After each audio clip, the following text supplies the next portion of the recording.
My friend says caffeine's a drug. I said, oh, tell your friend, fuck you. I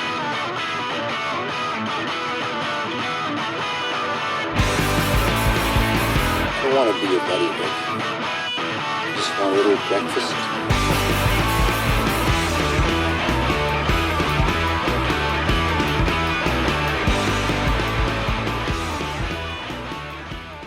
Hello and welcome to Breakfast Punks, a podcast about weird shit, DIY punk and trashy movies, brought to you by Sham City Roasters and Deadbeat Donuts. From Hastings, I'm Dave. And I'm Siobhan. And this is episode 13, and we're making a hair metal mixtape, and we're going to review the film Black Roses from 1988.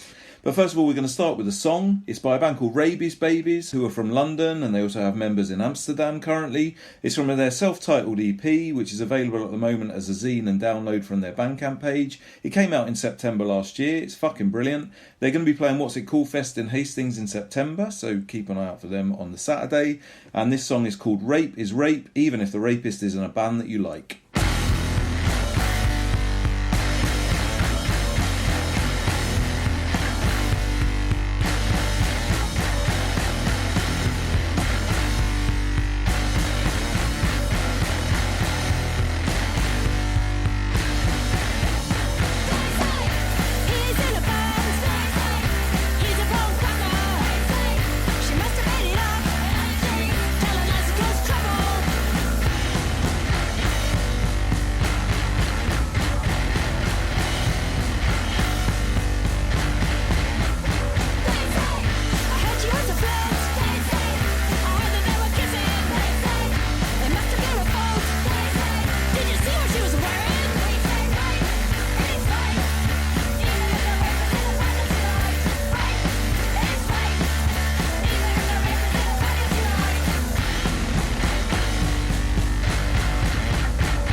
Of the news this Thursday. Breaking news is part of this job. You are fake news. This is what's happening in your world tonight. It's fucking news. My first couple of bits of news stories are just returning to a couple of things that we talked about in the last few episodes. The first one, a few episodes ago, we talked about the fact that Legendary Entertainment are currently in the process of remaking Troma's classic The Toxic Avenger, and Macon Blair is currently on board to write and direct. Macon Blair starred in the films Blue Ruin and Green Room, which are both really brilliant, and he also wrote and directed a film called I Don't Feel at Home in This World Anymore, which is absolutely brilliant. But I just wanted to bring it up again because since last time when they were announcing some of the people that were in this film, Kevin Bacon has been added as the main bad guy. Elijah Wood has also been added to the cast. Oh, is he going to be the dweeb? Is he going to be the nerd? Well, I don't know. I don't think they necessarily add up, to be honest, from what I can make out. I'm not really sure. Peter Dinklage is in it, so I don't know who he's playing. Also, Sarah Niles from I May Destroy You and Johnny Coyne from Ma Rainey's Black Bottom are both in. I wasn't too hopeful about the idea of a Toxic Avenger remake, but I'm getting more and more hopeful with it for everything. I quite like Kevin Bacon. Well, guys, Kevin Bacon was in that film where he was a police officer in a Yeah, an officer in a juvie Yeah. prison, so since then I have not been his fan. And he's the worst one in Apollo 13, which otherwise would be a fantastic film. Well, he was obviously. quite good in Friday the 13th, and he used to get his lovely knob out in most of his early films. Oh gosh! We've talked about Kevin Bacon's cock on this podcast before. Oh, I don't know. think very early on. I don't really remember Kevin Bacon's knob, which is fine. That's either a trauma thing or I genuinely don't care about it. No, I am excited about the film only because the first one's so cool and so good. So obviously there's like a problem with remaking something that is just kind of perfect as it is. But equally, Troma are behind this. Well, they're involved in it. I don't know how much behind them they are, but Lloyd Kaufman seems to be pretty positive about the whole thing. Yeah. I mean, I don't really like remaking films full stop, to be honest, which is a completely pointless thing to say in 2021 where almost all films that come out are being remade. But I agree when maybe the first film isn't great, but the first Toxic Avenger is amazing as far as I'm concerned. But I do get that it's like low budget and it's maybe a bit stilted in its acting at times, but I think that's the charm and the point of it. So I hope that it'll be all these really good actors being crap at acting rather than overdoing it and it being really good. I'm looking forward to seeing Kevin Bacon and Elijah Wood just being really shit. Oh, well, Elijah Wood, but and loving it. Elijah Wood was in the Lord of the Rings film, so he was dead to me for a long time. But he was also in... I've seen him in loads of things. He's really good. He's actually a really good actor. I was quite surprised. He was in that other Maison Blair film, and he's really good in that. And I quite like Elijah Wood. They've described this as a reimagining, which again would normally fill me with abject fear. But I feel like just because it's in good hands, maybe that's not a bad thing. Because if this was the Toxic Avenger Part 5, I think they made 4. Yeah, and I'd be quite excited about it. And Troma were behind it, but it had a bigger budget. I'd think, this is wicked. Because let's be honest, Toxic Avenger Parts 2 and 3 are horseshit, and Part 4 is all right, but it's not that great. Well, I guess if it's going to be some really good people dealing with a story that already kind of is good, it will be. I'm looking forward to it. We shall see. Right. Maybe time will tell. I don't know. I mean, I think they're just in the process of casting this thing. So really? In about 4 years' time, maybe we'll do it as our trashy movie there you go. On episode 300 and something. No, that wasn't good maths. No. And a quick second bit of news as well. On the last episode, I mentioned that my old band, The Dead Anyways, are getting back together for a couple of gigs. We announced one of them, which is going to be in Hastings in December. But now the other one, the reason that we're getting back together really has been announced. And that's because at the New Cross Inn on the 16th of October 2021, we're going to have a More of This Fest. More of This Fest was an old festival that Dead Anyway certainly played a lot of times. And it was put on by 13 Stitches, who is a record label, run by Steve Todd. And for those who don't know, I used to play guitar in Demon Smiles as well, and Steve was the drummer in Demon Smiles. And Steve passed away a month ago. May time. It was the day before my birthday. It was the day before your birthday, I remember that. And so we're going to hold this in memory of Steve. A lot of bands are getting back together for it. There was a little scene that was based around 13 Stitches, really, of which Dead Anyways were kind of a part of that. But a lot of other bands are getting back together for it as well. It's going to be headlined by Darko and No Matter, both of whom are still very much current band-wise. But the bands that are getting back together is Demon Smiles are going to be getting back together, which, like I say, is Steve's old band. Drop This are getting back together. Dynamite are getting back together. RXR are getting back together. The Real Quaid are getting back together. And, like I say, Dead Anyways are getting back together. And I don't think Gareth James is getting back together. I think he's stayed in one piece since back in the day. And actually, in fairness, has been playing acoustic quite a lot. All the proceeds from it will be going to the Papyrus charity, and it's pay what you want. You can get tickets for it now, and you can basically pick from £3 up.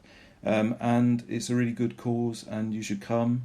Yeah, I need to make get a day of it. It'll be really good. It's a like I say, it's a bunch of bands that this is probably going to be your one chance to see them all.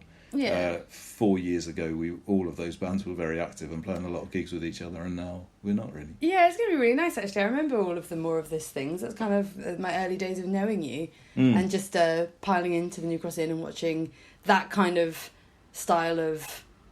It was basically nearly all pop punk kind of. Yeah, sort of skate punk, I suppose. Yeah, That's skate punk, pop punk, just niceness. Yeah, it'll be really nice. It'll be really nice to, do it for him as well. Yeah, and Mark Bell from Mug, who are another band who aren't playing this, but who used to play a lot with those. Mark Bell's done a poster for it, which is a really awesome little picture of Steve on his skateboard, spilling his beer everywhere, which is very, very appropriate. Yeah. And looks, I think Dead Anyways are going to be playing at about 3 o'clock in the afternoon, so I'm going to be fucked up if you come Fucked late. up tonight. So you can just come, even if you come later, you get to see me really drunk. Well, it's particularly exciting considering, obviously, we're still in a place at the moment where gigs haven't started happening. Haste was supposed to be playing our first gig this Saturday. Yeah. And obviously that's not happening because lockdowns or whatever they're calling it now has been put back. Freedom Day was put back. Freedom Day. That's actually called Freedom Day. It's disgusting, isn't it? Thanks, Boris. Yeah. But yeah, so come to more of this fest. Have a find us on find it all on Facebook and everything. Well, kind of related to the easing of lockdown not happening and gigs therefore being postponed. One gig that wasn't postponed over the weekend was Download. Oh yeah. Yeah, I didn't even know. I had no idea that a version of Download was still going ahead. But a 10,000 person limit Download went ahead. It sold out immediately, apparently, as it was called a pilot festival. Let me just let you know who was headlining that. Oh, I bet we, as we've proved over the last few times when we've talked about these festivals, will definitely know all of the current bands. Well, no, we did. Knowing them and wanting to see them are two different things, David.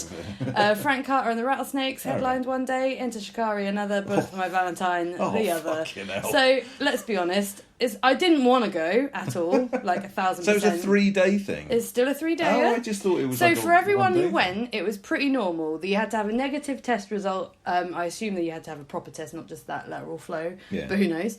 And yeah, that was all. And then when you got there, masks off, no social distancing, 10,000 wide. Did you normal. you had to be vaccinated, did you? No, you just had to have a negative test result on going in. Most of the bands didn't make any money. I think the idea was that a lot of the bands played for free. At least the smaller bands did. Yeah, I bet they did. Yeah. Frank Carter said they've lost money doing it, but they're glad they did it. Oh, what a hero. I know. Wow. Thanks, Frank Carter, for all that you do for us. Such a hero. The people that put it on also put on Latitude, so they're saying they're going to do Latitude because Download went well, which I can see on your face. Latitude is like the middle of the road. Yeah, it's the one in Suffolk that's like... The one in Suffolk. The one in Suffolk. I've been, actually. Screw you. But it's the one where there's, like, sheep and children are allowed. And Snow Patrol. Yes. I mean, if not literally, then possibly. Yeah, possibly. But yeah... Download, everyone seems to have had a nice time, apart from Ginger from the Wild Hearts. Oh, of course. Jesus Christ. Because they walked off 5 songs in saying the sound's fucking shit and walked off. Yeah. Ginger Wildheart has a severe personality disorder. Yeah. I really like the Wild Hearts and I like a lot of his music, but he is a difficult human being. I mean, this article I'm reading has put the always combustible Wild Hearts. Do they mean just him? Who knows? Oh, no, they're all... I mean, I think the rest of them are slightly less difficult now, but, I mean, they were all, like... I mean, one of them had to leave for a long time because he was living in a squat on heroin and stuff. Oh. I mean, they've all had quite dodgy lives, I think. Oh. But yeah, so, on the surface, good. Anecdotally, I've heard there's been some positive test results since, but, I mean, that rumours go round after these things, who knows, who cares? I'm just hoping that everyone's safe. Well, we all care. Because... No, obviously we care. I'm hoping that everyone's actually safe and it's not just... hopefully it's just people being dramatic and rumours, but... There's going to be conspiracy, isn't there? Oh, as we learned on our last couple of episodes. Those goths going to listen to their Enter Shikari spreading their... Gothics around. I don't know. Enter Shikari, I can't believe that there's still an entity that would headline a festival. Yeah, I mean, I looked in the little bands and I couldn't see a single one I wanted to see. But it's fine, credit to anyone who went, and it's probably nice to go and just be in a field and be in the rain. And at this point, I'd watch Korn do a rap set. Well... We can. They're playing next year. Korn and Deftones are very high up next year. Oh. But bands I do want to see, oh gosh, Hellfest got announced for next year. Yeah. And they'd already moved the entirety of what should have been in 2019 over to... No, was it 2019 or 2020? Whenever they didn't get to play. 2019. Yeah. So whenever they didn't get to play, they've moved their whole lineup over. And that lineup which is all a right. cracking lineup. Oh, it's not that great. Maximum the Hormone are on there. Oh, don't get me wrong. There's things I want to see, but just headline wise, Deftone and Dropkick Murphys. Admittedly, Faith No More are amazing. Megadeth I'd probably see, but not. Yeah. And then actually. Avenged Sevenfold and Korn. Yeah, actually, Come no. on. Tell a lie. That is all shit.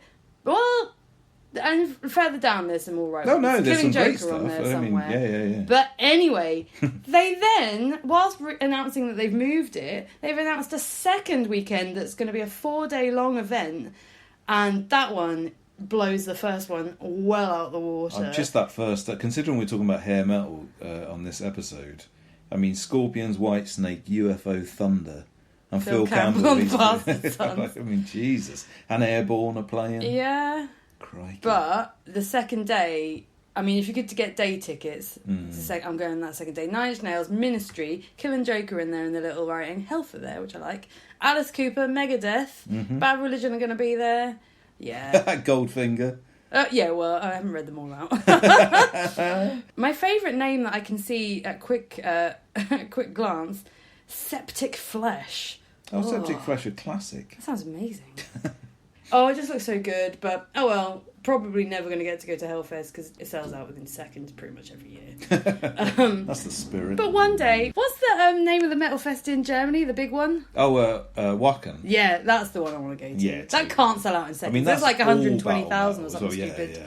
Isn't it? There's like 2 stages that are It's just next just to 2 each other. stages. Yeah, and everyone And you just turn your eyes. Yeah. And then turn your eyes back. Amazing. Yeah. And oh no, that's the one. You want to go to a proper metal festival. Hellfest or Wacken, one day on the list. We spent some long nights watching footage of bands we don't really know very well from Wacken on their YouTube channel. Yeah, we did learn a band from there that they're still going. I mean, they're probably not very good, so I feel regretful. We're about to speaking it out spend. loud. We are literally about to Is it spend an entire Battle- episode talking about Beast. Battle Beast, Yeah. the one with the lady singer. Yeah, they're fucking great. They're amazing. I mean, we Yeah. learned them from watching Wacken Festival highlights. And Steel Panther, so swings and roundabouts. Steel Panther, very fitting for today as well, for our episode. Did Steel But anyway, Panther play Wacken? that's why we watched.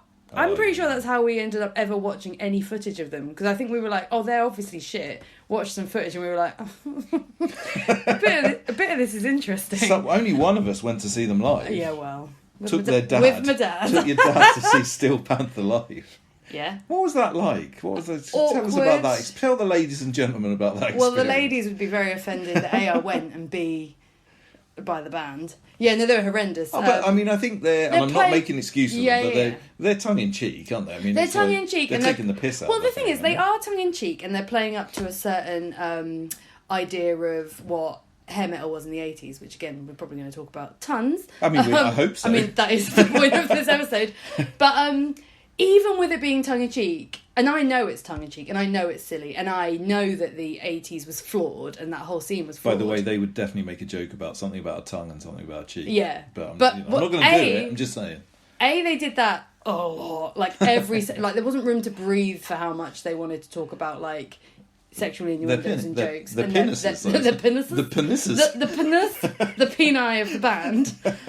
But it went. Do they share one? No, peni Jesus. is like collective amounts. I see. Like a cacti. murder of penises. A murder of penis. Yeah, like a Murder of crows. Peni. I did, yeah.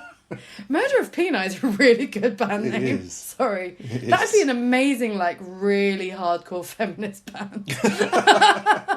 If anyone wants to start a really heavy feminist metal band called Murder of Peni, I'm down. I can't do anything, but, I think there'll be takers for that, I mean, I'll join, but... I'd love to do if I'm that. Oh welcome. my gosh. We could. Anyway, they were making some horrendous jokes that were just like, oh, I feel a bit sick. And they were very much asking people to take their tops off in a way that, like, I didn't think they would. Oh. And I didn't expect And I that. think they were doing it as a joke.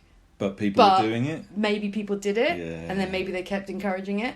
So, That's a bit dark. really, yeah, after that, all of the songs that I took in, like, tongue-in-cheek prior to that, I then feel a bit sick in my mouth listening to now. Which I know that they mean as a joke, but it was just really well, like, mishandled. But did your dad enjoy it? I think he did. Well, Was no, it he bet- didn't like the was it- jokes either. He was a bit, Oh, good on him. you know, oh, that's a bit much. Was it for his birthday? Yes. That's just better than going to the Harvester, isn't it? I've seen a few bands with my I didn't dad. see Journey and... Oh no, I didn't see Journey. Oh, did you I not? wish we had. We've seen Foreigner in Europe. Oh, it's because I think Foreigner and Journey in my head are the same band. Yeah, Foreigner in Europe. It was good. And Thunder. They were there. Thunder are good. We saw Oh, Thunder. an FM. This is not good radio. This is terrible radio. Just naming bands I've seen with my dad. So anyway, going back to Hellfest, yes, I'd like to go. Going back to Wacken, yes, I'd like to go. Yes. I think that's the end of my I would say update. I did glance at Download because they've announced the actual proper next Download for 2022, Oh, yeah. I guess. And Kiss and Iron Maiden are there. Yeah. But Deftones and Korn are the rest next of two. it is fucking rubbish. Yeah, I don't have it. I don't think there's anything else that I want to see there. There's absolutely zero things. I mean, and again, we've seen Kiss 4 times. I'd like to see Iron Maiden, but I wouldn't pay 250 quid to see them. No. I'm very hungry for a festival. I mean, I'm hungry for a gig. Yeah. But I'm extremely hungry. Like, I really like the idea of... Download was Just- on my list yeah, for like, fuck it. I've never wanted to go, but I'll go. Yeah, almost like it doesn't matter who's playing. But Yeah. now when I see that it's 250 quid and see who's playing, I'm like, it does matter a bit who's playing. Yeah. And when you've allocated 60 quid to Kiss, 60 quid to Iron Maiden, you're then paying, I don't know the maths, 180 quid to see Deftones and Korn. Yeah, or No. worse, probably bullet for your fucking Valentine. They or, might be there. I'm sure. God, Deftones. I mean, I imagine old charitable Frank Carter will be invited Oh, back so yeah. that he can fill his Well, no, coffers so- because he needs a couple of £2 so- after he lost so much Sorry, money. just to say off of that article that I read earlier, I might be misquoting this. He's had to, since lockdown, this is horrible to laugh because musicians have had a hard time. Of course. I appreciate. But it said something like, he's been selling his life's work, like originals and various things, and he's got nothing left, and he's got 15 grand for it, and that's it. And so now he's got nothing. They've had to buy new equipment. That's why this is now costing money. Fuck knows. I'm sure it's all a lie. So sure the it's a lie. story is that all of his musicians sold all of their equipment. No, not to all make his it musicians. through. He. Well, he's a sold his singer. All he life's- needed was a microphone. Oh yeah, that's true. And he's probably given that by Download, I would have Yeah. thought. He's sponsored by someone. What the fuck's he talking about? I know. He'd be sponsored by someone. He'd get all of his clothes free. I say, you're right. Yeah. It is hard for musicians, don't get me wrong, but Jesus Christ. Well, he's not the one I'm feeling sorry for. Frank Carter's having a hard time. Doesn't the third singer in Alexis on Fire sing for Gallows now? They did. Yeah, Oh, he I did think when so. I saw Gallows at a festival. Can't remember when he was Well, already singing for them. they probably had to sell all of their clothes and Oh. instruments, so they're probably all homeless now, not living with their middle-class mothers. Oh God! Doesn't he? I think he tattoos now. Anyway, He does this is- tattoo. He's got lots of different ways to make money. Exactly. That's enough festival nonsense from me. David, tell me something. Well, else. here's some nonsense from me then. I want to go back again. Just a news story that caught my eye, and I'm not really sure I'm going to be able to do this justice very much. But the last 2 episodes of this podcast, if you didn't hear them, we covered a program called The Secret Rulers of the World, which was made about 20 years ago now. But it's all about conspiracy theorists and the secret rulers of the world. People and who all of believe this. there's a new world order. Yeah, and all that various stuff. Yeah. And where we left it, or like the last discussion that we were having, is about how all of these things have kind of grown into the world that we now know with Trump and QAnon and all of this weird stuff. And I just happened to notice that this guy whose name is Amon Bundy, who I think he's probably quite well known actually. So I'm Amon sure. Bundy. Yeah, that's exactly. I think that's how he says it. He's Something funny about his name. I'm sure. there is I can some- there's a imagine lot what he would funnier- look like. I was going to say you'll see what he looks like. So I'm going to put his. So this guy Amon Bundy, he's announced his campaign to become governor of Idaho. Right, this guy's a Mormon, and he is, and I quote, "sick and tired of all this political garbage." So I'm going to be a politician. So he's Okay. going to be a politician to defend Idaho, specifically Idaho, because I Oh, suppose, in poor fairness, I Idaho. suppose he's wording it that way. He's going to defend Idaho from Joe Biden and those in the deep state that control him. So this guy is. So I thought to myself, "Oh, this is interesting." So I gave it a little read. It turns out that this guy got international attention in 2016 when he led a group of armed activists in an occupation of a national wildlife refuge. I think it was in Oregon somewhere. And again, I might get this slightly wrong, but more or less what happened was that I think his father was being charged some government tax on the amount of, I want to say buffalo or something, the amount of some animal that he was keeping, and the father refused to pay it. So then the FBI all came in, and so then he led an armed resistance against it in 2016. And I do very vaguely remember it, and I thought, God, this guy's obviously going to be interesting. He's a complete lunatic. So I read up a little bit about him, and he is a complete lunatic. Surprise, surprise. But... Oh, God. Well, he's also quite a complex lunatic, I have to say. So the first thing that I read was about this coup that he tried to do. He got together with these guys called the Oath Keepers, who, if you can imagine, you can probably tell from their name that they're racists. But it's very similar to some of the people that we talked about, and it's much more up to date. But it's basically a right-wing group of government militia, and they're... former military, police and first responders who their entire thing is that they're a massive bunch of terrible racists, but their thing is that they're trying to save the Constitution, they're defending the Constitution, so they basically just want guns. So initially I thought to myself, yes, this guy's a complete lunatic, let me tell you all about him. I watched his video. Some of it made sense. Oh, no, don't. David. So then I looked You're into allowed him to a think bit. David Icke's all right. No, You're but definitely not allowed to think an oath. Well, so whatever no, it is. but that's the thing. So here's where it gets more complex. And this is just very quickly. I'm not going to, because we're not having another fucking 2-hour-long conversation about these people. Turns out, so he's a Mormon, so he's obviously a lunatic already. No, there's no question about that. No whatsoever. offence to killers. But, a lot of offence to the killers. But also... He became anti-Trump because of Trump's immigration policy. Mm-hmm. He was a supporter of Black Lives Matter. Okay. So I don't know where the Oath Keepers all fit into this. I think that what's happened is, and I wonder to some extent whether it's a political move, because he was obviously getting ready. So he was obviously a big, massive racist, and then decided he wanted to become a senator. Probably because he's a psychopath. I'm going to take a wild guess. I'm just going to throw that out there. Stab in the dark. And so then he went up against the Mormons because he decided that the government's prosecution of him and his supporters following the confrontations in Oregon is really a battle of high priests. And he thinks that the Mormon church is somehow in charge of the federal government, from what I can make out. Right. Anyway, he's gone for governorship. I don't really understand the American political system, but the only thing I do know about previous governments is that they have included Jesse the Body Ventura. Ooh. He became a... Loads of wrestlers have gone into... I think Kane. Governor and Kane senator with the positions. red mask that used to be able to make fire spurt out of things. Yeah. I think he also became a governor. Yeah. So I think this guy's got a pretty damn good chance. But his campaign video is really... something to watch. Hilarious. Right. I'd say for a couple of things to look out for. One is just the production of it is incredible. It's like a... No, I don't mean good. Oh. I mean, there's like a fake American flag that's kind of billowing in the background whilst he makes an impassioned speech. Is he fist clenched like you're doing? Is he like really into it? Lots of hands. The ladies and gentlemen at home don't know what I'm doing with my fists. God, we've listened to too much glam heavy metal. It's gone wrong.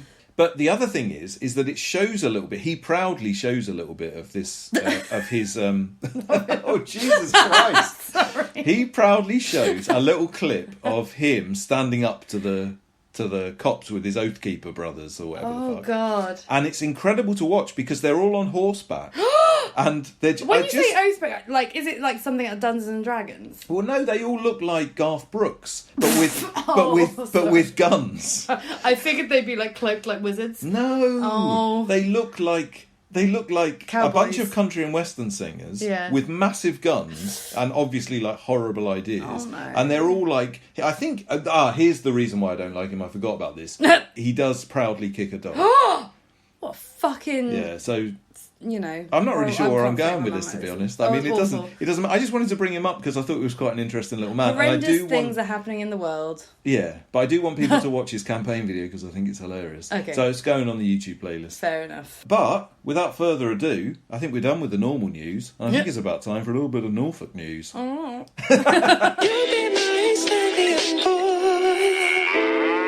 All right, my little chickadees. How you doing out there today? Are you all right, David? You're very well, thank you. I don't know why I'm pretending that Siobhan's walked out and Siobhan's walked back in, when we all know that I am Norfolk at heart somewhere. There you go. Wow. The beginning of What an that. introduction. I'm feeling the love. Are you? I don't know. Right, I had to delve into last month's EDP news again Oh. because I'll tell you what, there ain't much going on in Norfolk. Oh, God, you say this every week. other You than the said this fucking last traffic. week. Or last month, but now you're saying you had to go back to last month. So why didn't you find it last month? I don't know how I missed such a blinder of this story. All right, good. It's a good one. Because the rest, well, that's all right. It's the best I could do.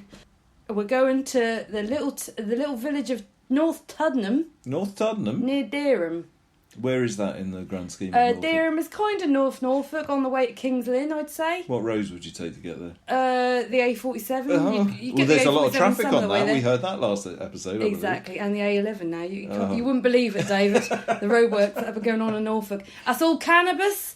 Oh. It's all murders. No. And it's all traffic. That's all it is. You say that every time, and yet you always find a little something. Well, I've got two bird-related stories. One, I'm just going to let you know, because it is interesting. That's the only reason I ever started watching the Norfolk News, because I couldn't believe it.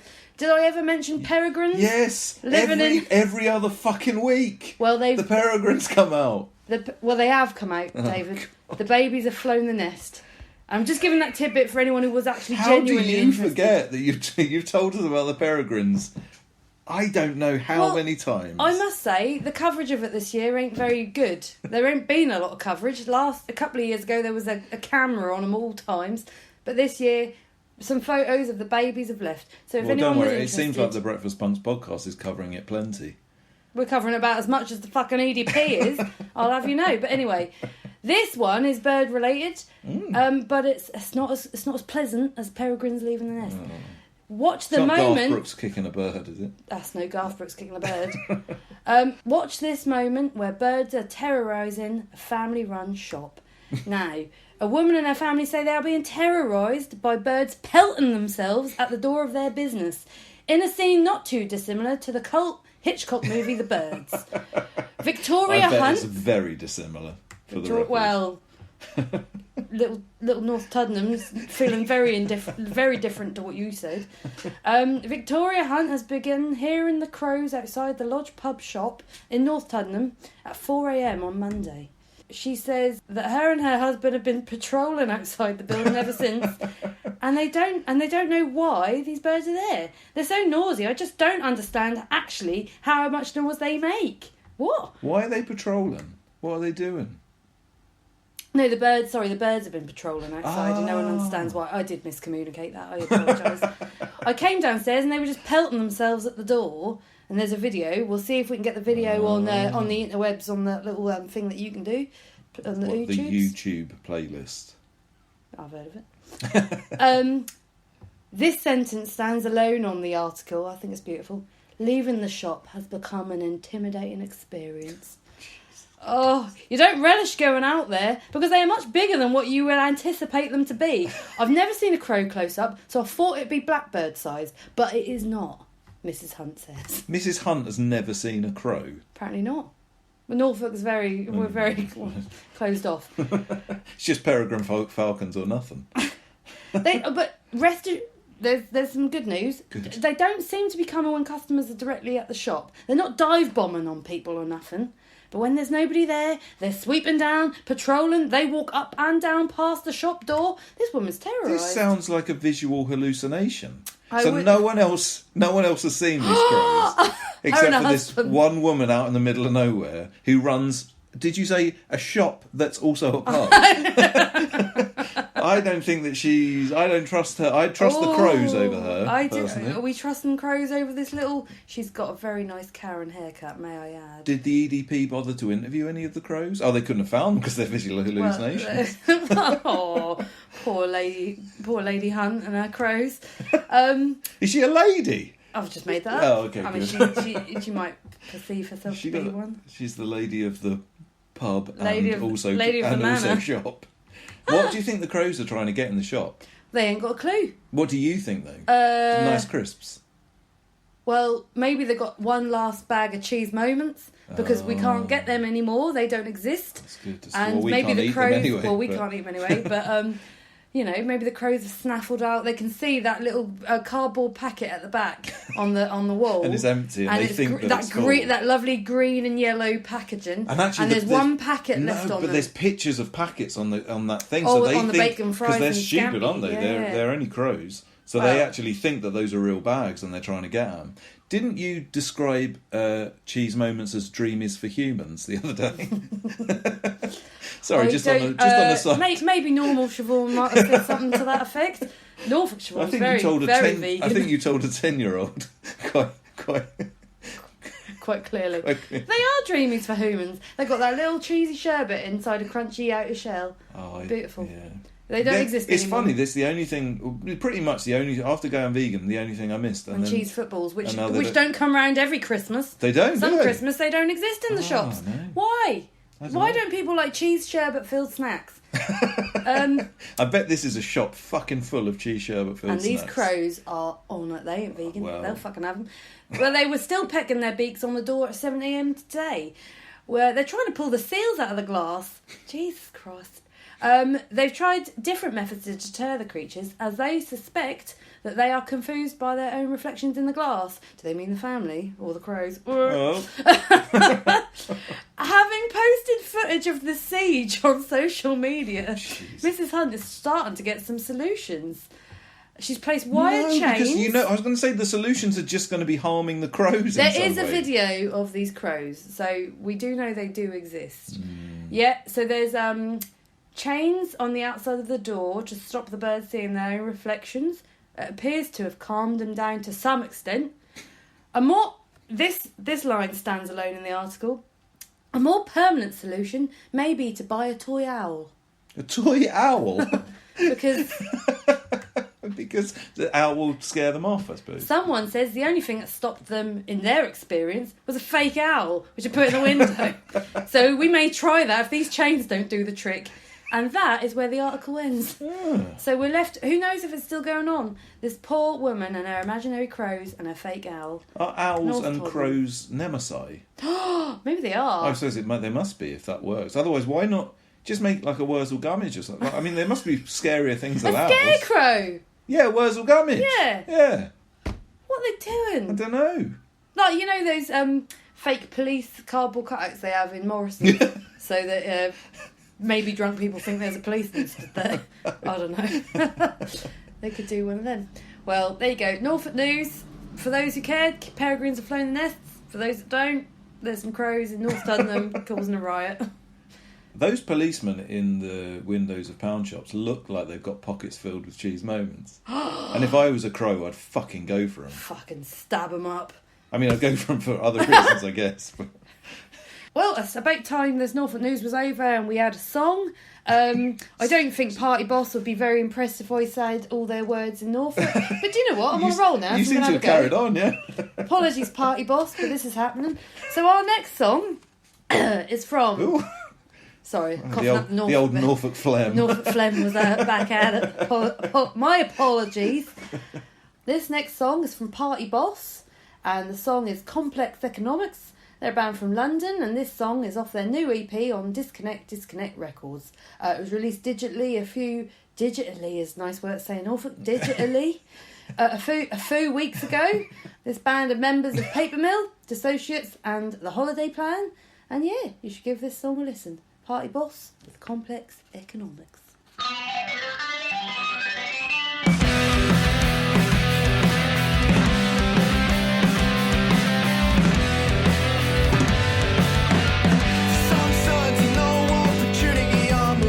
With a bone, but I want you and I won't back down and I won't give in. We all know the answers, no one heard a question we forgot to ask. It slipped from our attention, but we won't back down and we won't give in. Let it could be easy, I know you agree with me. If we keep it simple, there's just one philosophy.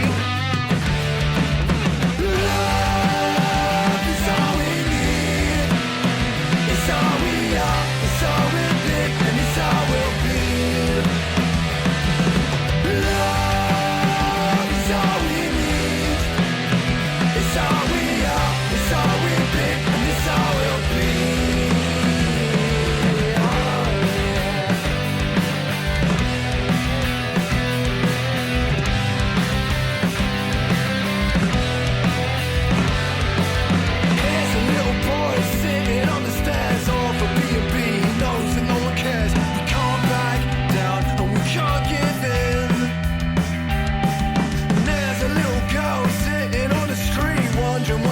looking for a place to sleep. We can't back down and we can't give in. Living could be easy, I know you agree with me. Everything could be simple, that's just my philosophy. Living could be easy, I know you agree with me. So let's just keep it simple. Love is all we need. It's all we are, it's all we'll be, and it's all we'll be. Love is all we need. It's all we are, it's all we'll be, and it's all we'll be. A complex economics, let it go. Finding the exception, let it go. Give them enough road for let it go. You have got enough, so let it go.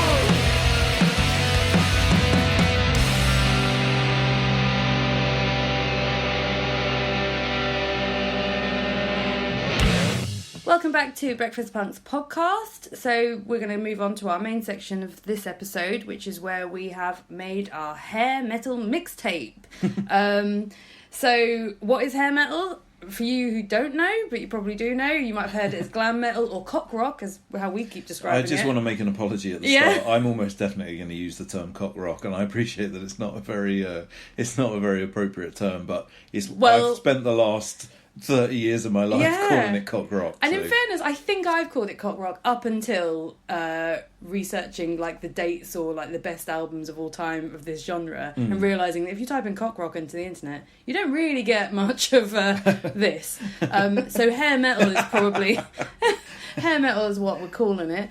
So hair metal is essentially a kind of music that happened in the 80s and early 90s. It was kind of hard rock bands that decided to make music about having nice times and just being silly, as opposed to anything serious. The focus was more on, well, it wasn't more on, and they definitely wouldn't agree with it, but there was a heavy focus on the look, on the kind of spandex I think and they big would hair. agree with it, actually. I think they were relatively... They were aware of what Yeah. they were, yeah. I mean, whereas you had bands before them like Van Halen and Aerosmith and UFO and all these bands that were like, I don't know, proficient at music. Then you had these bands that came along and they just wanted to sing a bit more about having a nice time. Yeah, it's weird as well. I think some of them really were proficient at music. Yeah. Not that I'm no judge. I'm not saying that as a kind of musician. I just mean like, what I've read about. Some of them are fucking great musicians that just saw this as a way to make some money. Oh, like, gosh, make yeah. commercial music, and they played down to it. But some of them really weren't very good musicians. And people wanted to do it for the lifestyle because, again, in all the books and the films we've watched about this and we've read about this, it really was about having this lifestyle of girls, girls, girls, and drinking and taking drugs and just partying all the time. Very much centralised to LA and the Sunset Strip, but and bands used to come from all over the place just to go there and play at the Rainbow and the Whiskey A Go Go and all these places. And it did sound like it was, for about 10 years, the biggest party, which is insane. It was a very problematic It was party. definitely a problematic And maybe it's just worth saying at the beginning that we're both very aware of how problematic almost every single one of these bands is. And so we probably will end up bringing up that throughout this discussion. But just know, if we talk about a band in glowing terms when their song is like slip to the big one or something, we are extremely aware of the fact that all of this doesn't hold up very well in 2021. Christ no. And probably shouldn't have been allowed then, but was, and I think that's partly what's interesting about this discussion, in a way. Yeah. A lot of the information that I've got about this subject is taken from a book called Nothing But a Good Time, The Uncensored History of the 80s Hard Rock Explosion. They definitely didn't want to call it cock rock or hair metal. It's quite a good book. It actually came out this year. This is another example. When we did our episode about 1966, and I found a book called 1966, and I thought I was really cheating and I was really clever, and then I bought it and it was like 700 pages and I had to read it in a week. Well, this isn't too dissimilar, actually. Yeah. But the words are much bigger. Yeah. So that, which is very, very important. Nothing intelligent about it because it's just conversations from people that are in the scene. Yeah, So, absolutely. No, there's not a single bit of Wisdom. there's no wisdom whatsoever. But the book says, sorry, one of the reasons I bring it up is the book says at the very beginning, we're not going to make apologies for these people. Yeah. And in a way, and so equally, we're not going to make apologies for these people. Yeah. We're very aware that they're pretty terrible. Yeah. And some of them are, so it's an interesting read. It's an oral history, and which is one of these books where it's just quote after quote after quote from different people in the scene. And it's quite interesting because the vast majority of these people, from what you can make out from the book, they haven't really changed. They certainly haven't changed their attitudes towards things generally. And a lot of them still seem to have, and this is another quite interesting thing about this style of music, is that it famously died on its arse in 1991 when Smells Like Teen Spirit comes out. On that day. on that day, all of these bands were pretty much dropped immediately, and the whole scene went from being one of the biggest genres in the world to being completely derided and a laughing stock. But interestingly, probably in the last maybe only 10 years, a lot of these bands have started coming back, and bands like Motley Crue did a final tour, and I think they sold something. I know Guns N' Roses. Huge, Guns N' Roses sold something like 1 million tickets to their tour, or something, they made some absurd amount of money. So there's still kind of a popularity for this stuff, and I guess a lot of it's tongue in cheek. It's like we were talking about earlier about Steel Panther. Yeah. There's obviously people that can now sort of look back and laugh at this stuff, and we're certainly one of them. Yeah. Laugh at it, but also I genuinely adore this music. Yeah, I mean that's maybe which is problematic in itself, maybe, but I'm not going to ever apologise for my love for it. Just as they're probably never going to apologise for how horrible they were to women. No, absolutely, yeah. You get the last laugh. Yeah, do I? I don't know. No, I don't know. No. It's all a complex problem pudding, but never mind. But I think it's funny as well because I suppose I say that I'm going to use that book as a way to talk about this, but actually in reality I don't think either of us are going to be using any books to talk about this because we both have the book kind of of love. Weirdly the book of love, the book of love for each other and for cock rock. I don't know. What a weird book that is. It's awful. But yeah, we both in very different ways, I guess, or we probably came to. I got into music when I was extremely young, and when I was extremely young, it was the really early 90s. And I think the way that I got into cock rock was that it was all in the knockdown bins because it had just lost its gusto. So I was able to. So there was a shop. I grew up in Bromley, and in South East London, or just about, and there was this shop called Surplus Records, and it specialised in cassettes of albums that had lost their covers, or the cover was torn, or they had VHSs that were the sticker on the inside of the tape had been torn off. So it was just like a dodge, whatever the shops couldn't sell, they got. Barrels. Yeah, exactly like that, very much. Like that. And but you could get all of these albums for £1, and I got so much shit. I mean, I think I don't. This day. Yeah, I still own it all, and my brother, who's a couple of years older than me. Some of his mates would make him mixtapes and stuff, and they would be tapes that were Skid Row on one side and Guns N' Roses on the other, and Bon Jovi in Europe and all this stuff. I'm 10 or 11 years old, so I've got absolutely no idea of what subtlety is or anything else. So I just thought this stuff was the fucking greatest thing in the world. And I suppose it's one of those things, isn't it? It never really leaves you. I can look back on this stuff and say, that was a bit dodgy, and I can also look back and say a lot of this music's a load of shit. But it will never lose a special place in my heart. And I feel like you presumably got it from your parents? Oh my god, 1,000%. So my parents are heavily into hard rock from the 70s and 80s. We grew and 90s actually. I grew up with a variety of music on all the time, ranging from Dire Straits and Blondie to Bryan Adams, but everything in between was very much... Any Garth Brooks kicking the dog? Definitely not, no. But everything in between was definitely in the...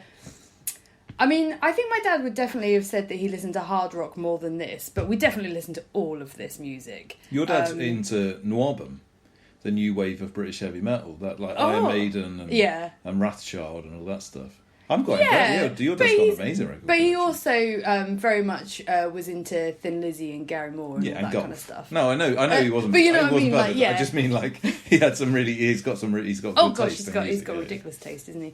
But definitely, this music always featured. Europe was definitely up there. Bon Jovi, 1000% we listen to Bon Jovi loads. Kiss, they gave me Animalize on VHS, which I still have. I'm looking at it now. But also a big one was Def Leppard Hysteria. I'm not even kidding. We'll get to that. We'll get to it. But that album was such a big part of my teenage growing up, which is really strange. Well, I feel like we're gonna have to be careful not to just go on about our childhoods. But it's weird that you brought those bands up, because the other thing is, so Def Leppard, Do You Want to Get Rocked, was at number 1 in the charts. Yeah. The very first sort of rock song that I ever really experienced. I think in quite quick succession was Do You Want to Get Rocked, God Gave Rock and Roll to You. Yeah. And To Be With You by Mr. Big.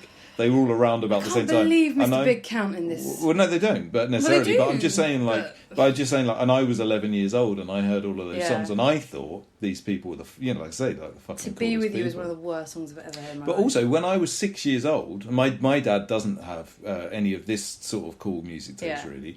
He has good music taste, but it's just, it's not this. Different generation. Different generation. And but he did make me a mixtape, the first mixtape I ever got, and it had Europe and Bon Jovi on it. Nice. So, Did you take and him I to was, see Bon I think Jovi? I was, no, he took my brother to see Bon Jovi. Oh, sorry, bad blood. Oh! I was too young. Like, my brother's taking his 2 kids to download Yeah. next year. He bought them tickets last time, and they're 10 and 8, I think. Yeah. And it's like, and I suppose it's probably just a different time, and obviously going to a festival is different. But I think my brother saw Bon Jovi in 92. It was Keep the Faith tour. Yeah. And him and his Bloody best good mate album. went with their respective fathers. And my dad just came back and went, "Oh, I tell you what, that boy can really play the guitar." Oh, what was Sample? I don't think he knew his Lovely name. drippy Sample. He just kept saying, and his then poor for a face. while after that, he kept saying that. Oh, I tell you what, though, that boy, he really played that guitar. Oh, he could really can't play that guitar, can't he? What do you think of John Bon Jovi's haircut? Do you love Oh it? no, well, he had like Lady Diana's haircut then. Yeah. Yeah. He probably thought he was a beautiful woman.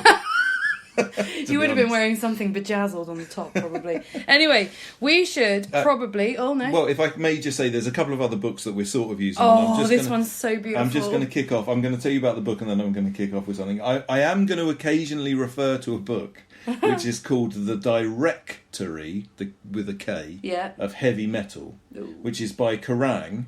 But it's old Kerrang. Old school Kerrang, when they still said, if it's too loud, you're too old. Oh. Yeah. It was made in... I got it from a charity shop. It's got that gorgeous writing. It was made in 1993, but Nice. but this is one of the things that I find quite interesting about this book, is all of these cock rock bands are still very much a part of, like... They're still very active, and they're still At that considered time. pretty good. And this is 93, so... Like, So it's meant to have died. Yeah, it didn't really die, but that's Kerrang was like, but it's, never. It's the indispensable A to Z guide to rock warriors and headbanging heroes. Yeah, it's fucking good, that. Plenty of women in there, I bet. I would know. I mean, I remember getting Kerrang! Kerrang! Is quite a clean cut kind of normal children's magazine now, but like I remember getting Kerrang! When I was kind of this sort of age. And again, like quite a long way into the 90s, and it was very much like an old school heavy metal magazine. Yeah. They used to have a comic book in there called Pandora Peroxide, which was a woman with large boobs who sort of, I don't think it was very respectful. No, let's put it that way. imagine not. No. But the other book that we're going to be using, which you Christ, must, it's so if you get a beautiful. chance to ever see, is a book called American Hair Metal, and it's on Feral House. And it's written by... Well, it's not really written because it's a photo book, but there is some words in there. But it's been put together by Stephen Blush, who's actually the guy that did write American Hardcore. So it does have a sort of a punk thing. I mean, this book is... Side note, the very first time I came to your house, Oh, you got this book out. oh God. Do I ever know how to woo a lady? I was wooed. This is probably a bit of a, like, an insight into how much... this music really did come into our like early dating life. Christ. Because I swear to God, the first night I came to your house, you got this out. I mean, really I'm not remember surprised it. at all. I really remember I'm not surprised. that book. It's a beautiful thing, honestly. Look up the cover of this run. When I was a this teenager, book. there's a few people who, on my first date, I showed them a Gigi Allen video. So, I mean, I'm really good at, You did show me that earlier as well. Oh, Jesus Christ. Really early on. I'm a one-trick pony with the know. romance. This man's about to die. Cock rock, Oh, God. Gigi Allen. This man's just smeared his own poo on himself, and in about an hour he'll be dead. Oh, good. It's a nice video, Dave. But onto this book, American Yeah. Hair Metal. The beautiful thing, there's lots of lovely pictures in it, but there's also an awful lot of quotes from the band. Mm-hmm. So at various points throughout this discussion, I am going to read you some of these quotes accompanied by this beautiful music. Puking is the second best release to orgasm. I dig it. When I puke, it's totally righteous. It's so great, it's like a total release of heaviness. It's like an orgasm coming out of your mouth. It's sexual. That was Sebastian Bach from the band Skid Row. Of course it who I was. believe we are going to kick off with. Oh my God.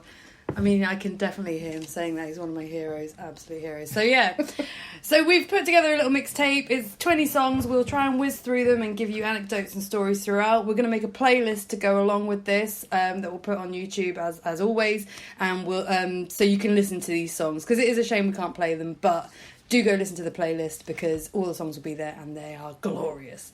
So the first song, the best opener song, probably for any mixtape you're ever going to make in your life. Yeah, unquestionably. Funerals, weddings, everything included in between, is Funerals particularly, I think. 1,000%. Very appropriate. This is banging. Skid Row, Youth Gone Wild from 1989, year I was born. Whoop whoop.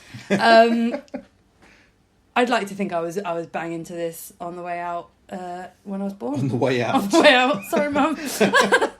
This song is insanely good. We listened to all these songs again just before making this, and I am just forever in awe of the beginning, the intro, first 10 bars of this song. It's perfect. It's just perfect. And then Sebastian Bach starts singing, and he's a hero.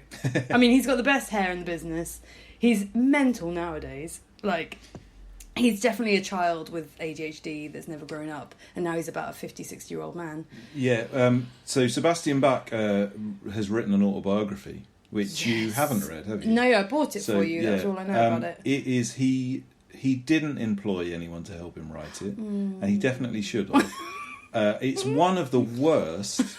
I mean, in hindsight, I'd actually totally forgotten about it. Otherwise, I would play this music and just read from that. Spelling errors and all. It is. There's loads of spelling. Yeah. There's a bit where it just stops halfway down a page, and then there's like 2 blank pages, and then it just picks up again. But it's not. They don't even meet. It doesn't even make sense. There's loads of weird shit like that. But it's basically because he's a really bitter man now. So the story of Skid Row is that they had these 2 massive albums. Their career was really affected by sort of grunge and everything else. But then they kicked Sebastian Bach out, or they actually split up. And then not too long after, they got back together with a different singer, and they've been touring. And he with wasn't that the original other singer anyway. He wasn't, but he was. But he on all of their was, albums, yeah. he was. And so he's extremely bitter about this. But he also, in his book, he does this really interesting thing where he continuously describes these situations in which he's obviously been a massive arsehole, but he describes them in a really righteous way, as if he was completely in the right. And he just does all of these terrible things, and you think, oh God, you're awful. And then he goes on, I can't even believe they didn't invite me back, and stuff like that. And it's just like, mate, reread what you just said. But he's obviously got no understanding whatsoever. He is like a ginormous child. He really is. He really is. I did see Skid Row with their other singer. That was early in me knowing you as well. Yeah, I remember you came back to work and you were like, I did crowd surfing with my brother. Yeah, I was with my like, brother oh, went to see Skid Row. who is this lunatic and weird man? Yeah, I crowd surfed. It was the first crowd surf I'd done probably in about 10 years to this song, You've Gone Wild, when they started playing. I got so excited. Didn't you crowd surf with your brother? I was fucking battered. No, he didn't. He gave gave you me the he gave me the leg up like we used to when we were teenagers. But I've also seen Sebastian Bach live as well, and that was really sad. So there's loads of stories about that. I saw Sebastian Bach in Baltimore. And he played a venue that wasn't massive, but it wasn't tiny, but I would say it was about a quarter of the way full, probably. And he was fine. Like, he was pretty good, and he can definitely still sing and stuff. And He's like got his some band, pipes. yeah, and his He's band got was some good pipes. and everything. But it was a weird crowd. And I think in hindsight, I didn't necessarily understand the whole kind of patriot movement back then, but I think there was probably quite a lot of them in the crowd. But one of them, I think it was when People he who played... stormed the fucking Capitol building. Yeah, I mean, this was a in that room. long time before that, but yeah, probably. Yeah. But I think it was Wasted Time he played a big ballad anyway, and there was a man with an American eagle on his back who was this massive biker-looking dude who was sobbing. He was just stood on his own, like, crying his eyes out because it was such a beautiful moment for him. And he sort of, I think he had, like, his missus was there and she was kind of patting him on the back and saying it's all right. He allowed his woman to come with him. Christ. Oh, I mean, the ladies love Sebastian. Actually, in fairness. He looks like a monster now, but he was a beautiful, beautiful man. He's got himself a beautiful lady still. No, Gosh, I don't know how. I still think we need to get Youth Gone Wild tattoos, but I see you've covered up all the space to get it. I still have this space. Yeah, you so could. It could happen. I mean, the radio can't see that. For those who don't know, Sebastian Bach has Youth Gone Wild tattooed on his arm in a very classy area, and it's a very 80s tattoo. It's such an 80s tattoo. Yeah. I still have the space, so maybe one day. But yeah, Skid Row were probably one of the later, they were very much one of the later bands to get big. They did kind of continue for a while into grunge, and they made a much heavier album called Subterranean something. Yeah. And I think they did a punk covers album as well. A lot of these bands tried to do punk covers albums in the 90s to try and get some respect, I think. And it did very much the opposite. It did, very much. Also, Rachel Bolan, their bass player, he has a nose ring and an earring and a little chain that joins them up. So that's good as well. So yeah, that's the first song on our little mixtape. The next song and next band is Wasp. We picked I Want to Be Somebody from 1984. Mostly just because it had a video. Yeah, it has a video. The song we should and would have picked is Animal, brackets, I Fuck Like a Beast. Surprise, surprise, there's no video to that, and probably for the best, because some of their videos to other songs that are semi-sexual are horrendous. Yeah, there's one really about... It's a good... The Love Machine video is... It's a better song, but we couldn't use the video. It's unbelievably bad. Yeah. Wasp were sort of famously very misogynistic in this time. It was very much for shock. Yeah. I mean, they're Christians now. Well, he is. Yeah, he's made a Jesus album, so it's really good Golgotha, too. Is that what it's called? Golgotha? Yeah. Fucking banger. Amazing. But yeah, Animal, I Felt Like a Beast. I've got. I had when I was a child. This is another one I think I got from Surplus Records. I had a VHS cassette of Wasp called Live in the Raw. And it wasn't really a live video, though. I don't know what it was called, Live in the Raw. And he's asked about Animal, I Felt Like a Beast. And he said, like, what made you come up with a song like Animal, I Felt Like a Beast? And he just turns around, he's got, like, dark shades on. Yeah. And he goes, I hooked up a video camera in my bedroom. I videoed for a couple of nights with my woman.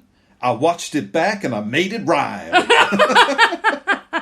Which is really nice. I mean, really horrible, but also... I mean, you should also look up Blackie Lawless. Whatever you're doing now, just pause it, Google Blackie Lawless. If you can find a picture of him now, as well as then, do it.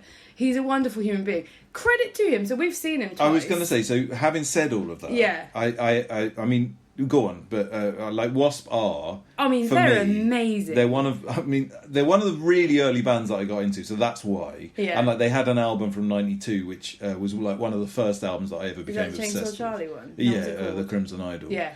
And so the concept album. And so to me at the time, again, without subtlety and without nuance whatsoever, it just seemed like the deepest, most amazing piece of art that I'd ever experienced aged 12. I mean, Blackie Lawrence definitely thinks he still does think that, yeah, unquestionably. But so as a result of that, like Wasp, for all of their ills, and there are many, many ills, so many ills. including he is very including an early noughties industrial album, I might add. I mean, they did a lot of things wrong, but I fucking love Wasp. So I was not necessarily feeling the same way until we went to see them in, I don't know, it must have been 2014 or 2015 in, it was at, somewhere in East London or King's Troxy. Cross. Oh, it was a Troxy, wasn't London, it? Yeah. And they were fucking incredible. And I ate my words very quickly, as well as yelling out all the words to every song we played. It was amazing. It was such a party. They were so good. They then came and played Hastings about 3 years ago. It was, yeah. we hadn't long lived here. They played the White Rock Theatre.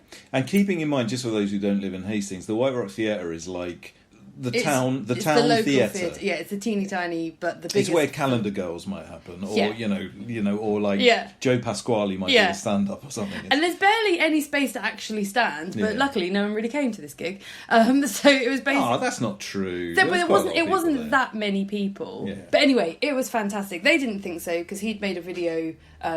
He'd made a film, hadn't he?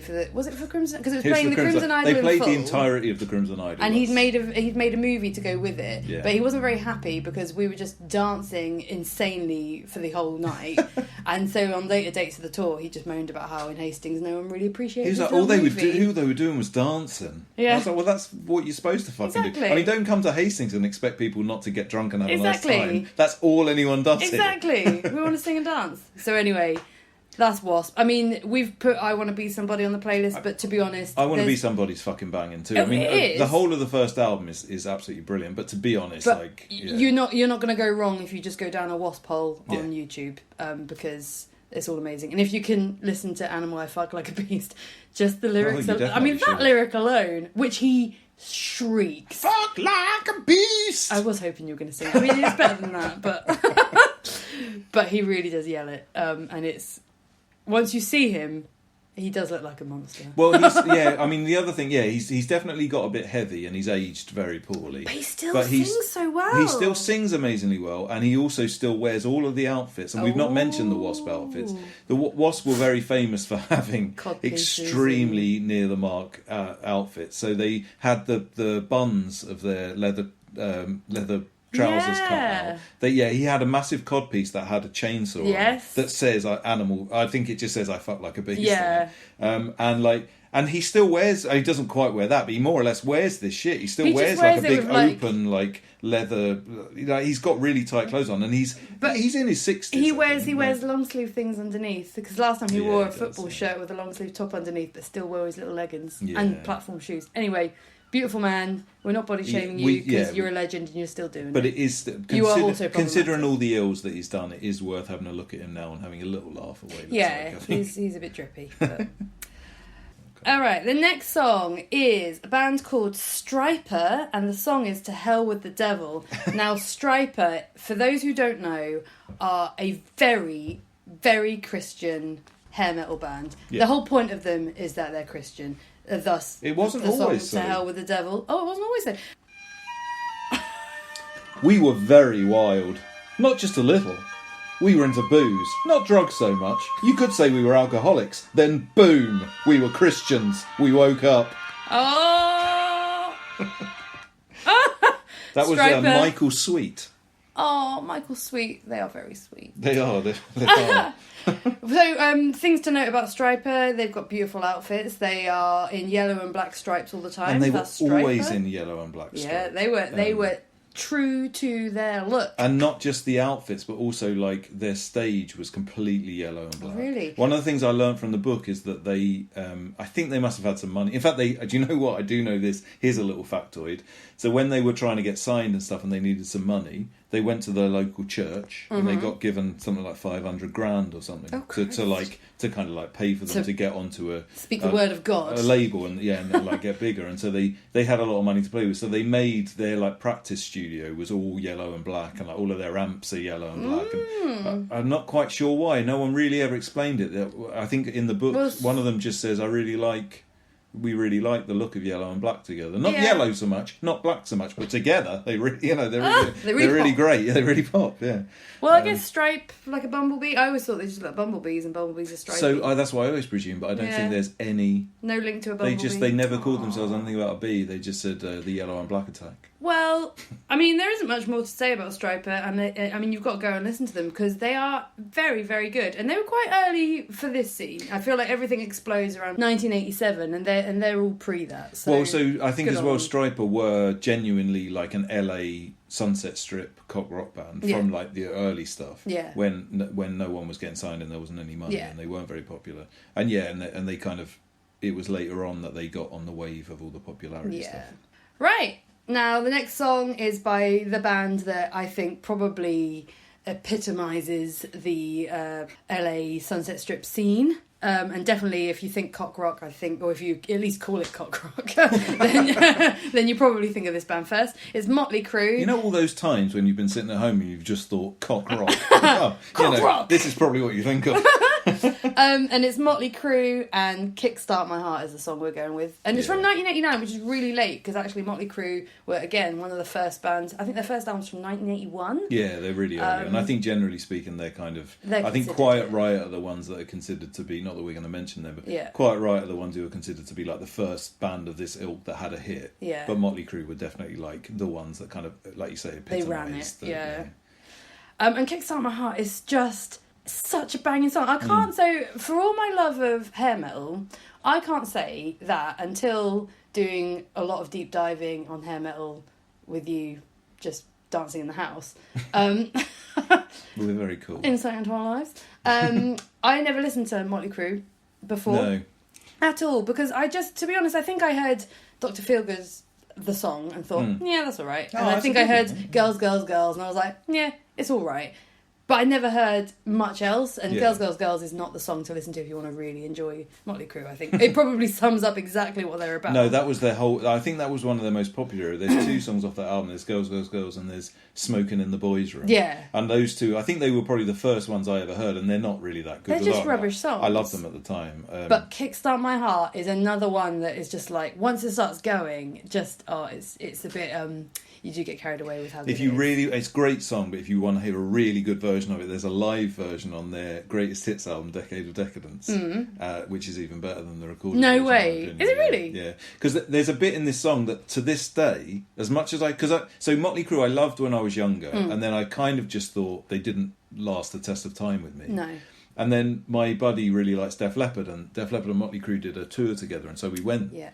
And when Motley Crue came out, they played Live Wire, which is a song I kind of remember, and I think a really early That's one. from early on. Yeah. I think that's from the I think it 81 might be album. the first song that they had. And they came out and they played it, and I remember just being like, holy fuck, this is amazing. And then that feeling didn't last very much. I think I'd had a few, and I was kind of in the right mindset for it all.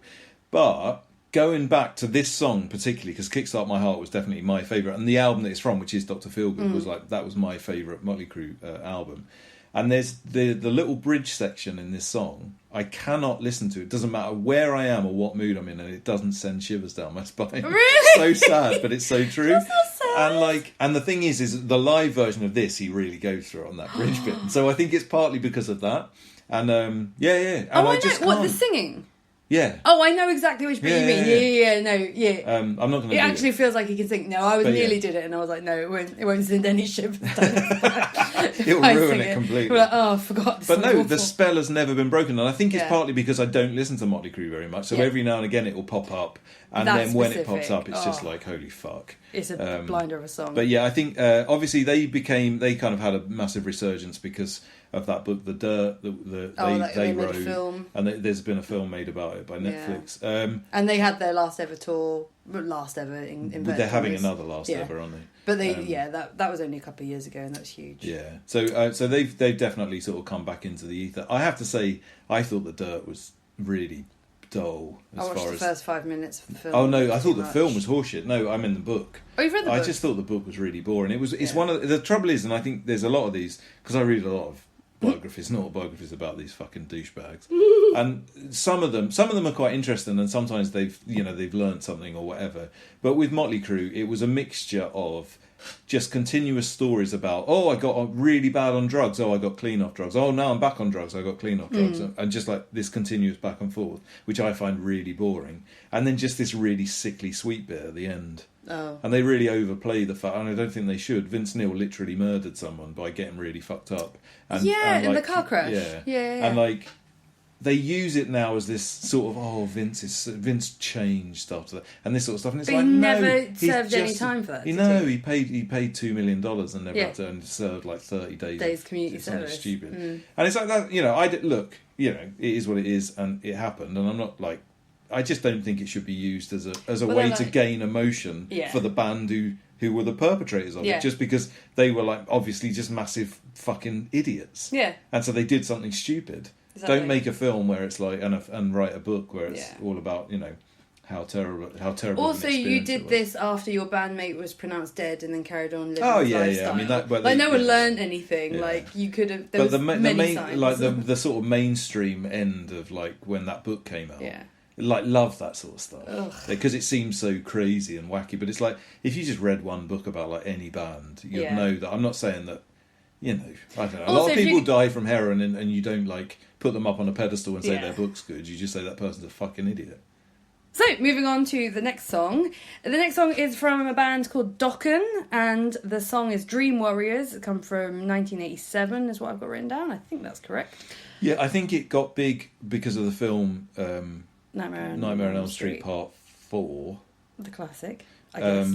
I know it is. Oh, it's, is it? It's the good one. Yeah, Oh, it's is It's it? the one with Patricia Arquette in it. It's really good. Oh, fantastic. But I don't know. I feel like Dokken are another band. They're a bit like Stryper. They were one of the real original Yeah. bands that have been kicking around for ages. They got many songs before this, many albums before. And they famously had a difficult relationship. In Kerrang's directory of heavy metal, yes. Tell us more. they say that George Lynch and Don Dokken, his name's Don Dokken, really hated each other, and they had a falling out, but they were successful at the time, so they stuck it out together.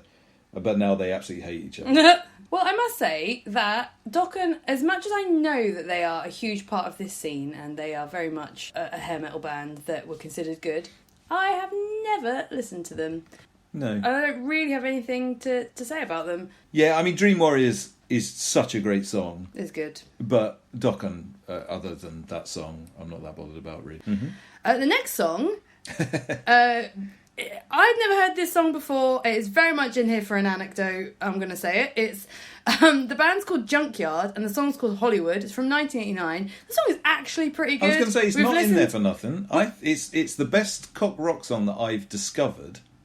Oh, I'm gonna no. Yeah, all right, I was going to say in the last couple of weeks. Oh, okay, fair enough. No, it's. I think It is a good one. I actually think it's really good. It is pretty good. It's very musically proficient, and that might be because there are some genuine musicians in this band. Well, you could say that, or you could say the opposite. Yeah, true. So here's the thing. Here's the thing with Junkyard that's interesting. You should pop this video on, give it Yeah. a watch, and See if you recognise. and see who you recognise in the video, and then suddenly what you'll see is little Brian Baker from Minor Threat in a pair of cowboy boots. with long blonde With hair. well, I think he always had long. Well, he had long blonde hair in like Dag Nasty and stuff.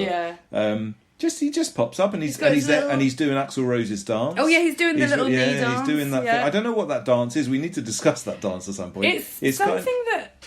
It's like a slow motion walk if you had wibbly legs. Well, it's standing straight on one leg and then like kind of like bending your other leg and just tapping your heel to heel. Yeah, it's a weird bend. And It's who a else weird does it? They bend. all do. They all do it. They all do it. All members of Guns N' Roses do All it. members of Guns N' Roses do it. It's something Loads that of these guitar people players do when they're really like rocking out or like doing a And riff. sometimes the singer does it though. So I mean, Axl Rose does it with Oh, a yeah, he microphone does. stand. Yeah. I mean, I think it was just like, it's probably just how Axl Rose dances, and everyone thought, oh, we need to be as cool as him. Anyway, Brian Baker from Minor Threat, 1989, he's there doing Axl Rose's dance. But also, I think it's singing along. the guitarist was also a member of the Big Boys, who were a Oh. fucking amazing old Dallas hardcore band. Oh, Christ. But I mean, he's not one of the main people from Big Boys. Like, I didn't recognise his name. But still, there's- it's basically two punks from two amazing, or well, more like three amazing old Yeah. bands, making what I genuinely think is a pretty good, but still very And much the lead singer a is glam like metal song. podgy Vince Neil. Yeah, very much. Yeah, I don't know Like, where they found it. yeah. The only other fact that I know about them is that they had these. They sort of looked a bit like a biker gang. It's Yeah. not obvious in the video so much, but they all had these jackets that said like Junkyard. Hollywood, California, or something, and they used to have to wear them. They thought they They were a had bit of a to wear gang. them. And I mean, Oh. keeping in mind, Brian Baker must have been about 30 at this point. I mean, he's old enough to know that this was silly business. Oh, he must have been older than 30. He would have been really young in Minor Threat. Oh yeah, no, true. So maybe yeah. maybe no, a bit, yeah, but coming not- up for not 30 a lot. probably. Good on him. But yeah, I genuinely would have a look at Junkyard. It's quite Yeah. funny. There's another video that isn't Hollywood. I can't remember the name of the song, which is more like a ballad. Yeah. And little old Brian Baker's sitting on the roof of a Western set in like a cowboy outfit, playing his guitar, playing slide guitar on the roof. Sorry, while I vomit. Well, the next band might be my favourite cock rock discovery or hair metal discovery, and it's Kix with "Blow My Fuse." Sorry, K-I-X. K-I-X. That's very Kix. important. "Blow My Fuse." It's from 1988. This song is not how we actually discovered them. I'm just going to throw this out there. Again, pause this right now, get YouTube up and look up Kix Body Talk from 1983. This is how we discovered them. I mean, it is a horrendous video. It's just of a women's aerobics class. A woman's aerobics class. It's of a very young children's aerobic class with these really dodgy old... because they look it's old. school PE, isn't it? Yeah. Oh, it's school PE, but It's for really some reason not at this right. school you've got like thong back leotards Yeah. and just a lot of bending over. And Whilst- 5 grotty old men walking around in your gym. And Kix starts singing this, and this song has like that John Bon Jovi The voice box. the voice box Yeah, thing yeah. with the tube in it. And anyway, but that's not the song we're using because it's not truly fitting of this.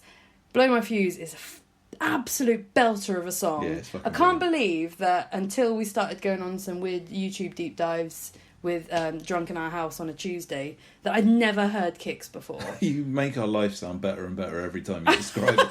It is a pretty good But life. yeah, no, Kix were definitely... I mean, we put them on this list really just as a kind of... You need to Yeah. discover them, I think. Definitely discover them. If you're into this sort of nonsense. And it's not just us thinking that they're quite good.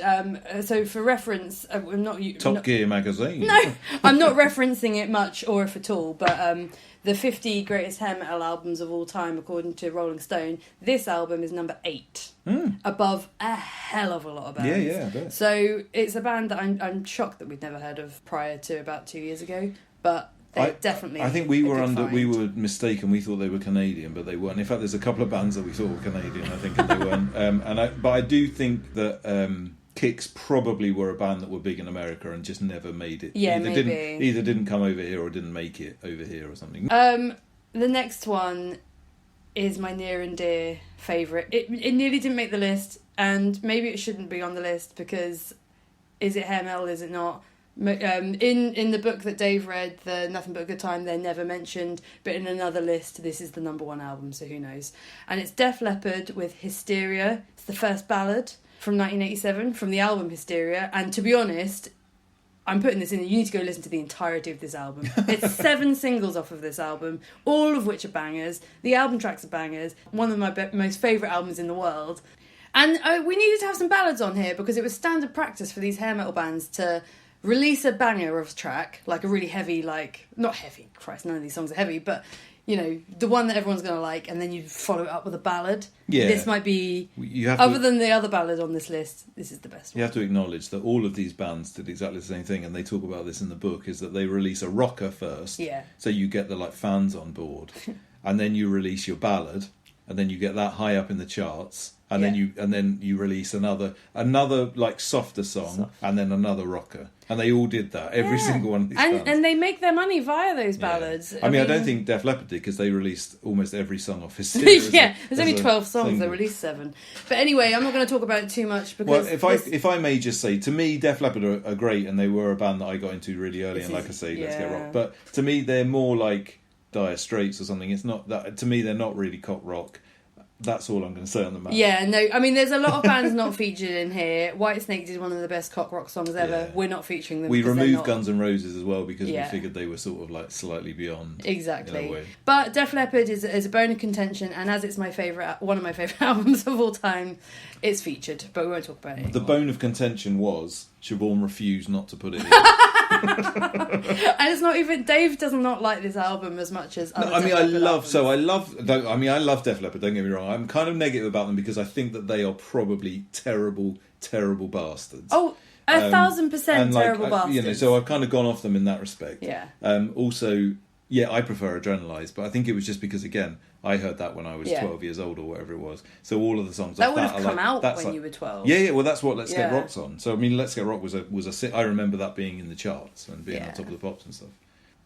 The next song is Rat with Round and Round from 1984. Sorry, did you say Rat? I think I did. The goal we had was to conquer the world, and we did it. Now we're looking to be popular on other planets, intergalactic stardom. That Stephen Percy from Ra Oh. in 1987. Oh, Stephen Percy. I must say, No. I mean, they didn't conquer the world. I would say they were Really? long forgotten, Yeah. and which is a shame because again, this is another early band. This is from 1984, and Rat were considered very much one of the mainstay early bands on the Sunset Strip. Put their time in with Motley Crue and all those early bands. But this is pretty much their only song, as far as I'm concerned. Yeah, I mean, I think they had loads They've of other had singles, loads. and I think they were popular, and they Yeah. they definitely. I think their album sales are ridiculous. Like they sold Yeah. like 5 million copies of one of their albums or something. So they must have been really big. Yeah, they must have been. But this song was a bit of a slow grower on me, to be honest. So I wasn't convinced I liked it that much. But actually, it is a banger. So according to the directory of heavy metal, Oh my gosh. Rat were another one that I think they were extremely popular, but their vocalist quit, and then they're described as metal's answer to the Titanic. Oh, So they obviously Came and went. came and went and sort of lost their popularity very quickly. oh that's a But shame. this song is fucking great. It is good. And it's got a very silly video to it, actually. Again, on the playlist, go have a look. Yeah. Oh, this next song is so banging. Again, kind of questionable if it needed to be in, but having rewatched the video for this, we decided it was definite. It's Europe with Rock the Night from 1986. Yes, Europe, you thought they were a one-hit wonder with that Final Countdown? You were mistaken, because Rock the Night is far fucking better than that song. Oh, it's way better, And yeah. Carrie. I Yeah. mean, there's so many I mean, they're good all off the songs. same album. That album, the That Final album, Countdown yeah. album, is absolutely. You can say it. Yeah. Sorry, you keep saying that song like we're not like it's Macbeth. I think I can say the Final Countdown, maybe not. But yeah, no, that whole album is fucking great. And we did discuss. So I mean, this was like I said, an extremely early thing. Oh, not well, this song wasn't, but Europe were a very early. But the funny thing about Europe was my brother, who like I say is like 18 years older than me. He owned every single Europe album when he was probably, I mean, by the age of about 15 or 16. And I think there's about 8 or something. So everyone, you know. And he really wasn't bullied as much as you imagine you would be for that. No. But yeah, so I mean, that's just an absurd amount of Europe. But him and his best mate used to fucking love Europe. In fact, his best mate tried to make a denim jacket with Europe on the back, and he Yeah. cut a poster out of a Kerrang and he sellotaped it onto the back of his jacket. Oh, God. Again, not bullied. It was Weird. a different time. No, I think he probably was. Oh, I mean, I've been to see Europe, as mentioned earlier, with my dad. But we went as well, didn't we? But yeah, we went I don't with remember your brother. it. We were absolutely fucking wasted. I remember just one moment where we were all, it was you, me, Dan and Maria just like holding arms like we were in a football like scrum, jumping up and down, screaming the That words was to probably this to song. this. Yeah, exactly. Yeah. It's so joyous. Again, this is another one, not going to dwell on it, but the video to this is stupid. I think it's worth mentioning the video. It's definitely worth watching. So basically, Europe, the rock band Europe's tour bus pulls up. They're having a bit of fun. Oh, there's a lot, we definitely need to mention this, that in so many of these videos, and I think there's more coming later. Like the amount of kind of, oh, we're really funny guys. We're going to do something really hilarious, and like it's so weirdly like it's like children's humour or something. But so in this one, they pull up to a hard rock cafe and they walk in, and obviously everyone's like, "Whoa, Europe are here!" And then the video to their own song starts playing in the hard rock cafe, which of course they're very surprised. And then by. I go, "Oh, what?" But before you know it, Joey Tempest, who's the singer by the way, is singing into all sorts of things. He sings into a ketchup. Oh, but he then sings she brings into him in the he pulls microphone? he gets the microphone at some point. He sings into a flower vase. Yeah. He makes a stuffed moose sing. The guitarists are all sort of grabbing whatever they can Well, find. they and grab the pretending guitars to off the play. wall Sometimes because they they're do, in the Hard Rock But I think to Cafe. begin with, there's Oh, yeah. What's the bit where they can't? Well, no, there's a what lyric that goes, "What do you want?" it- And they all look at the menu and they Yeah. can't decide what they want. Yeah, that's it. When you don't know what you want, what do you want? And they're like, ah. So I think Yeah. they've definitely got a sponsorship deal from Hard Rock Cafe. There's a couple. there's a of, few I was going to videos say there's a couple of sponsored. these, but this one is just it's so priceless. It's such bad humour. And Europe are pretty boys who Oh, yeah. know it. So a lot of Pretty a lot of boys, nice but faces. also quite strange looking. Some of them. Some of them are a bit odd. looking. Not to face shame. I don't know if I'm allowed to do that or not. to But face if shame anyone Europe. needs a good face shame, and it's the rock band Europe. No, we've got the next band. Wow, what a segue. The next band need a serious face shame.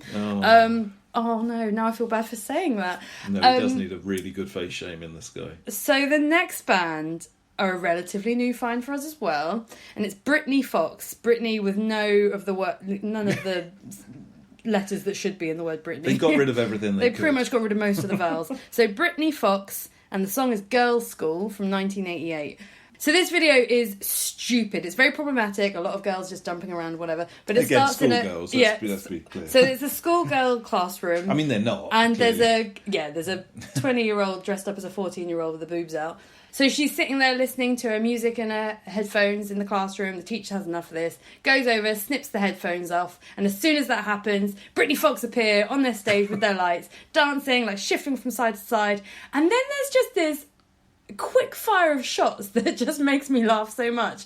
Because it's like all of the girls are going really quickly, intercut with pictures of them dancing from side to side. The lead singer does this high kick. He's got the worst face. I was going to say the important thing is more that... And then he screams this like, "Come on, girls!" which is just like... He's got a very strange voice. Disturbingly high-pitched, awful shriek of a voice. I think and then it begins. The weirdest thing about it is just that it's like it presents them as these massive sex symbols, but they look like different versions of Widow Twanky. That's the problem. And the singer. So it's a shame we've put these in the wrong order. There's another band who we're going to talk about in a little while called Cinderella, whose singer's got a very strange face. And and in a lot of ways, this band is very similar to that band. But he looks exactly like. He looks exactly like the singer from Cinderella, who's already quite an ugly man, except they filled his mouth with about 3 million teeth. It's incredible. He's made his voice even higher. Yeah, he is an incredibly looking human being. I mean, God love him. He loved himself so much. Oh, he did not. He thought he was pretty. But I mean, the rest of them, they all just sort of look like, they all kind of look like any cock rock band, but if you put them in sort of a funhouse mirror. Like something's just not quite right. You can't quite put your finger on what it is. And yet schoolgirls are lusting after them, they apparently. absolutely love them. I mean, they really did think they were good. I mean, there's nothing much more to say about this band. Definitely go watch this video because it's just ridiculous. Makes me laugh every time I watch it. The next band have far nicer faces. Oh, they're very adorable bunch. And handsome. Yeah. But bless, they came really late, and I mean, the scene has officially died by the time they come out. This band is Firehouse, and the song is "Reach for the Sky." It's from 1992, which again, Smells Like Teen Spirit's come out, and everyone's been dropped. Yet Firehouse do put out this song. I mean, it's amazing. I think we listened to. I can't remember the album's called "Hold Your Fire."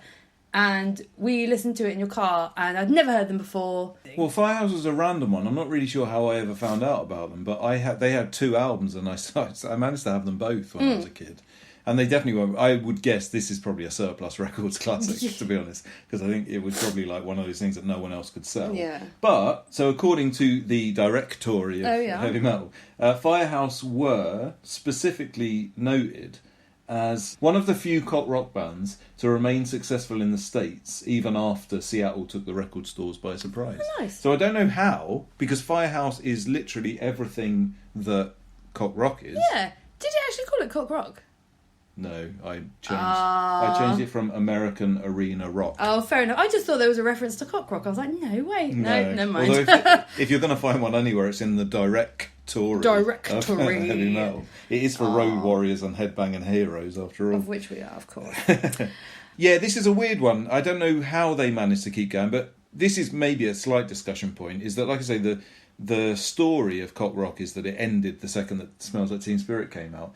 But actually, I remember growing up, lots of bands a bit like Firehouse. There was a UK band who I think I would guess came out in about 94, 95, called Skin. And they were like big. They were on top of the pops. They were like, they had a couple of hit singles, and they looked exactly like Firehouse. Really? They played maybe, I don't know if it was called Download then or if it was still the Monsters of Rock, but it was like when it had become a proper festival and it wasn't like an all day, just like a really old school thing. It was like Skin would just play on the same stage as, well, like the Wild Hearts or like, you know, that sort of stuff. So there is, and actually the Wild Hearts fit into that to some extent as well. There was definitely still a lot of influence of this sort of rock around. Yeah. Maybe it just takes a while to die out. I guess, like, people did continue listening a bit. Well, there would have been hardcore people that would have never understood what was coming out of Seattle. It was so different. Like, the people who liked this. Yeah. There would have been some that couldn't have But they tolerated wouldn't it have the other got way. people like like my dad. Firehouse. Like Firehouse, I think, sold a few million copies of both of their records. Yeah, It's like that's quite a mainstream crowd, Yeah. really. So I don't know who those people were, but they were still around. No. I'll tell you who wasn't around at this point, because they'd gone on to make a dark country album with a new guitarist who wasn't called CC. Is the next pick band. up the guitar, and this is Poison with Talk Dirty to Me, and that came out in 1987. I thought it came out earlier than that, actually. Poison weren't from LA, but they moved to LA. They're one of the bands that moved there in order to kind of drink up the Sunset Strip scene, and they are, I always consider them one of the major cock rock bands, and Talk Dirty to Me is a banger in my opinion. I think they were the most like poppy, poppy, and were like massive at the time. And I think like record sales wise, I think they were one of the highest, but they were never really accepted by the scene. They and aimed like to do these like big pop sing along songs, or maybe they didn't aim to, but that's definitely what they did. And I think people who were a bit more, I'll tell you why it might be. It might be because Bret Michaels had this to say. I hate it when other bands say they don't give a shit about image. What a pile of poop that is.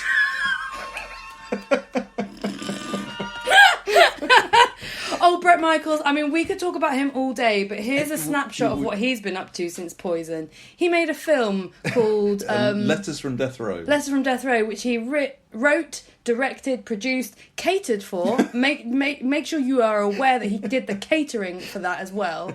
And it is absolute horseshit. I was going to say, I've got to say, all of that, the fact that he did all those things really comes across on the screen as well, because it doesn't make any sense. It makes no sense. It's real horseshit. Yeah, but we'll do that on a track. We almost did that as our trashy movie Yeah, this week, but we can't bring ourselves to rewatch it. We've only watched it halfway anyway. But some of you modern day people who maybe haven't ever heard of Poison but have got MTV and watched MTV in the 2000s, he was the horrendous human looking for love on a reality TV program called Rock of Love, which went on for I think 3 or 4 seasons because he just didn't find it the first time round. And oh my god, it's just horrendous. It's really trash TV with women really doing bad things to themselves for his attention. Also, he is the originator of the wig Dana, isn't he? He is! Which he still wears which today. Which is a bandana with hair coming out the bottom of it that you can just plop on like a hat. And he's the OG blonde hair coming out of the bottom of a bandana. I mean, I've got to say, I think Poison are fucking dreadful. And I think this song isn't that great, but I think it's like the ultimate Poison song. This is another example of, let's make a video where we all show how funny we are and how much fun we can have. And it's just so fucking fake and I learned some dance moves, not going to lie. I'm going to be like thrusting across the floor. Oh, the frog leg cock pump dance. Frog leg cock pump. Yeah, I'm going to do that all the time. So, from Talk Dirty to Me to, oh my lord, why is that noise coming out of your mouth?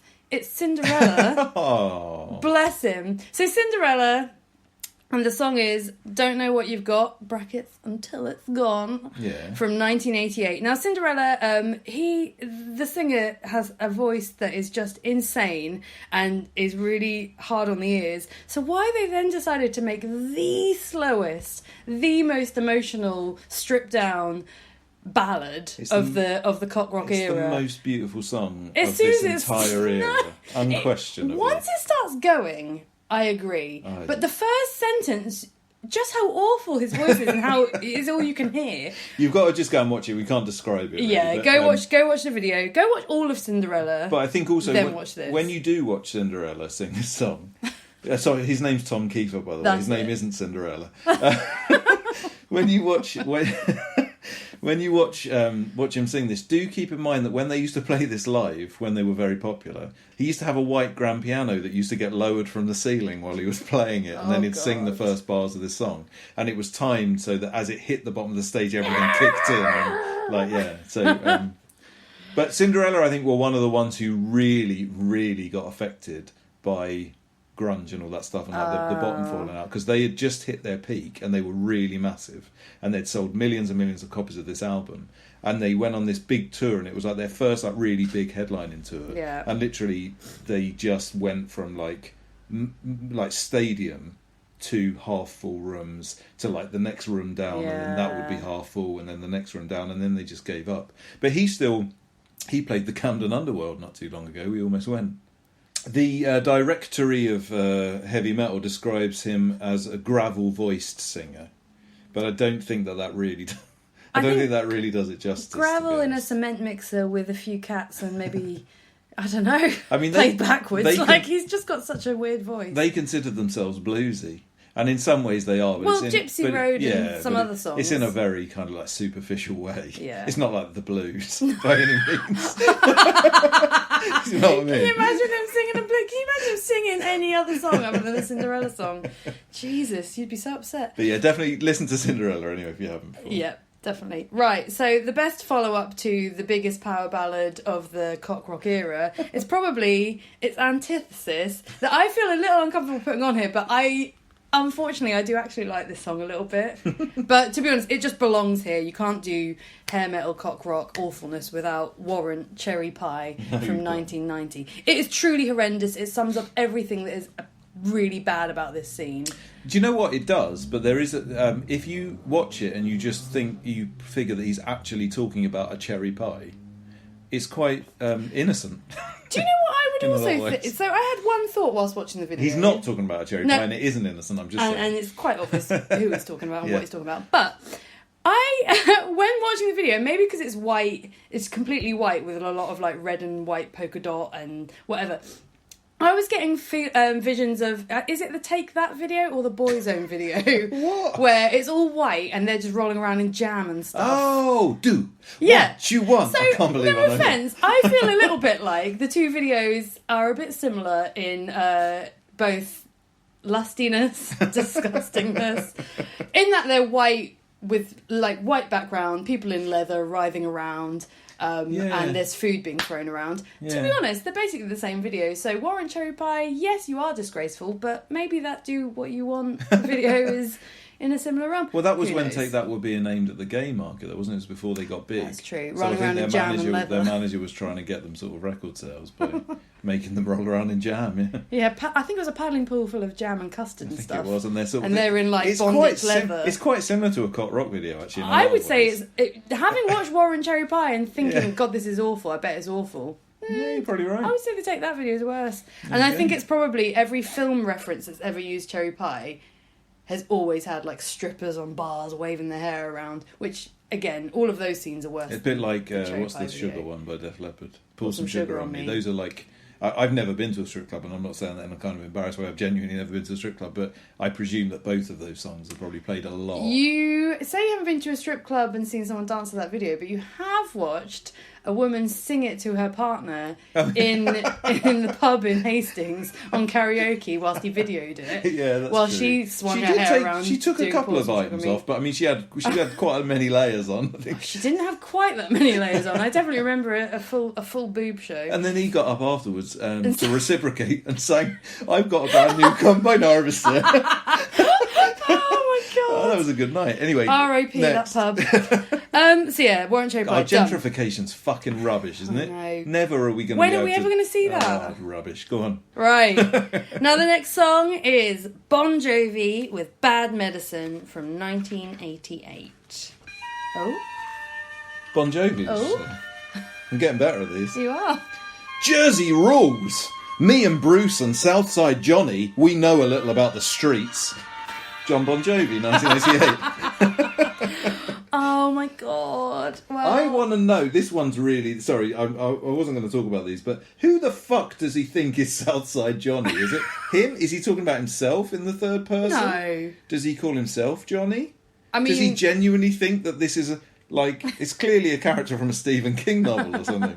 He didn't know Bruce and Southside Johnny. He's fucking John Bon Jovi. John Bon Jovi. He was making Star Wars Christmas records. Oh, I can't hear bad words about him. I don't know. Well, you're about to. I mean, we are, yeah, definitely. No, tell a lie. Take that all back. He's actually a business psychopath, isn't he? But let's not talk about him too much. Well, let's get that out of the way quickly, and then let's just tell our story about Bon Jovi. So, this Bad Medicine video, again, it's one of those ones where they're having fun, and they really really go out on a the fucking epitome limb with of- the having fun bit.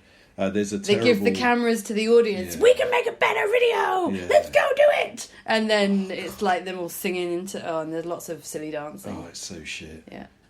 And the other thing is that John Bon Jovi, more or less, although I don't think the specifics have ever been allowed to come out, owns Skid Row, and all of their he signed some sort of like development deal with them, and said that he'd take them out on tour if they signed this contract, and it basically meant that he got all of their publishing rights. So Skid Row, that's one of the reasons why they're still furiously touring now, and like Sebastian Bach's playing to half full rooms in Baltimore, is because they Also- don't get any money for their music. It all goes to Bon Jovi. Am I wrong in saying that John Bon Jovi employs the members of Bon Jovi? I think that is true. Wasn't he like I think that it wasn't Bon always Jovi true, is but him, yeah, and I think he so. It's like Bon employs Jovi them. Incorporated. Yeah. But yeah, so he's a terrible human, but we've got a nice story about this. Well, so- he owns a cafe that feeds the homeless now. Yeah, but it's a little bit like Frank Carter, like doing so much work for good by not taking a payment for one of his gigs, isn't it? Really? Well, So this we've both got Bad Medicine tattoos. Yeah, this song is it's the first song we ever danced to while we were very drunk on our work night out. It was in a really shit club in Clapham. Yeah, and so we got tattoos. Not on that night, like after we thought about it and decided it was on our anniversary a few years later. There you go. But yeah, Bad Medicine, it's a banger. First time we had a kiss Aww. was the Bad Medicine. It's because, and I'm So embarrassed we'll to say, never be able to we forget were it. super impressed with the way that we were both dancing to this song. You know the way that idiots take over a floor at a wedding disco? We were definitely We did those that. idiots, yeah. But in a really upmarket bar And in Clapham. walking backwards and singing at each other with pointy fingers. I was like, what the fuck are we doing? I think I might have done the frog's leg cock. I think I might have done like the pulling the rope as Yeah, you did you it. definitely God did, knows. yeah. Anyway, Bon Jovi, Bad Medicine, it is a banger. But The person who told us that it wasn't in Bella Napoli, the little restaurant in Italy, in Hastings the other day, whilst we were talking loudly about how Bon Jovi's good and how Bad Medicine's amazing, some man leaned over and said, "The album's great, but Bad Medicine's shit. Sorry, whoever you are, you're rubbish." Okay, we've got 3 more songs. The next song is Autograph with Turn Up the Radio from 1984. Autograph were another band we thought were Canadian, but Are it they turns not? out they're not. Oh, no. they're not Canadian They're just either. from California, but just not LA, like Pasadena or something. Oh, there's not much to say about this. It's a banger of a song. The video's stupid again. It's so because they're called Autograph. Oh yeah. They've obviously been sponsored by a pen company. Is it Bic? I think it's yeah, like it must big. be. It's a big Yeah. pen company, and so there's loads of. At the start, they all have to like Sign in with a robot. They have to write their autograph down, and so they're showing off their pen that they're writing with constantly. Oh, and he throws a pen at a Yeah, woman. he does, like a drumstick, and she catches it, and then he gives her the eye. Yeah. But one of the issues, again, I'm sorry to face shame, but Autograph, No, don't, because Oh, I've come round to this face. Autograph, they look like everyone's mum has started a cult rock band. Actually, true. He does look like a mum. He really looks like a mum. But- Like they've dropped their kids up at school, and they've all sort of got together for at lunchtime, and they just they've all got their Bic pens out. But it's a great song. It's a fucking great banger of a song, and I'm just really into how into the song the lead singer is. Yeah. He's pouting every second he can. But he doesn't and look like a he's- man who's pouted before. It's like No. someone said to him, you know what? Try and do what Steven Tyler does. And he's like, I don't know, I'm just someone's mum. My And mouth they're is too small. Yeah, exactly. Let's but go pouty. Just really do it, because if you do, you'll be the biggest band in the world. Oh, well, I do really want that to happen. Yeah. So then he's tried to pout. He puts his eyeliner on like a mother and not like a cock rocker as well. Actually, It I might think be, it's it might be too about beautiful. the makeup, actually. Yeah, it might Well, he's be. done it too well. Yeah. Oh dear. Well, talking about doing things too well. The next song is Kiss, Who Wants to Be Lonely from 1985.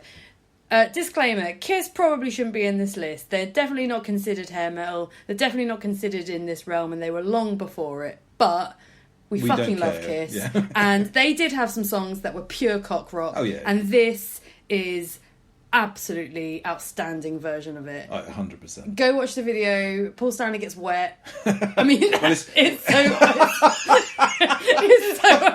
it's so so alarming because he's got this big, beautiful bouffant hair, and then he goes in the shower and all his hair goes down, and he just looks like a monster. Yeah, he does look like a But he monster. thinks he looks really sexy. Well, no, but I will say this about that video. It's a bit weird because so in the video there's loads of like girls in sort of like leather bikinis, Yeah. and they're all getting in the shower and kind of being sexy in the shower, and you sort of think, oh, this is just another like proper cock rock video. I mean it is. Yeah. Constantly, and then suddenly 45-year-old Paul Stanley decides that if they're getting in the shower, he's getting in too, and he thinks that he's much sexier than they are. But all his receded hair, he just turns into a goblin. Yeah, he does turn into a little goblin, but he looks like Ronnie James Dio. once you put his hair down and get rid of his makeup, and he's in the shower, he looks like Ronnie James Dio. But he's got the best jacket in all of rock Yeah. at the beginning. He's got this fluorescent pink and green and orange tasseled number, and the gloves to match. Just And the last, and Gene Simmons is feeling dreamy about himself as well. He's all Yeah, like, I they can both- barely open my eyes. Yeah, they both think that they're extremely sexy. Just going back to Paul Stanley's jacket very quickly, we've been to see Kiss a bunch of times, and we do love them. Yeah, And no shame. And the last time we went, I feel like I say this about every time we've gone to see anybody, but it is true. We got absolutely fucking battered. Blackout And drunk. it was one of the drunkest Siobhan's ever been. And she became quite a celebrity within the Kiss crowd because at some point during this show, they shot last out song. they shot out these like streamers. Yeah. And as everyone else was going home, we were still partying. I mean, the music had long Well, no, gone. because they played "God Give Rock and Roll to You" Yeah, I to know. leave. Yeah, but so it we was. just listened to But it for ages. we listened to that and also Silence for a long time, whilst you insisted on picking up every single streamer you could find, and you made yourself what, in fairness, was a beautiful jacket out of these streamers, and then you proceeded to just walk around the O2, the entire complex of the O2, just basically being worshipped by everybody who walked past. You were completely I fabulous. remember feeling very Queenie and doing Yeah. lots of royal You- waves. I had photos you did. taken with you people. did a lot of royal waves, and yeah, people were genuinely getting their photo taken with you. Right, our final song on this mixtape of joy is Twisted Sister, I Wanna Rock from 1984. It's just banging. Yeah, I think it's like proper cock rock actually. Yeah. I think that they're a really weird band, and there's a good movie that's made about them. Yeah. Because they were like a covers band, like a bar band in Yeah. New Jersey or something, and they were really popular. But Yeah. just like Oh, not because New of- Jersey. They're in Long Island. Oh, I thought They're it was in New York. They're the other way. Okay, but yeah, they were making a living basically just being a bar band, and wanted to do their own songs. And I think randomly somewhere, I think they might have been a band where when Quiet Riot got quite big, Yeah, it would have they been were around like that the time. they were like the next ones to sign. Yeah. And the other thing with Twisted Sister, which is probably important in the context of this, is that they were really big at making videos, and the video to I Wanna Rock is pretty much even if you don't like it, it is absolutely like the quintessential hilarious. cock rock video, I would say.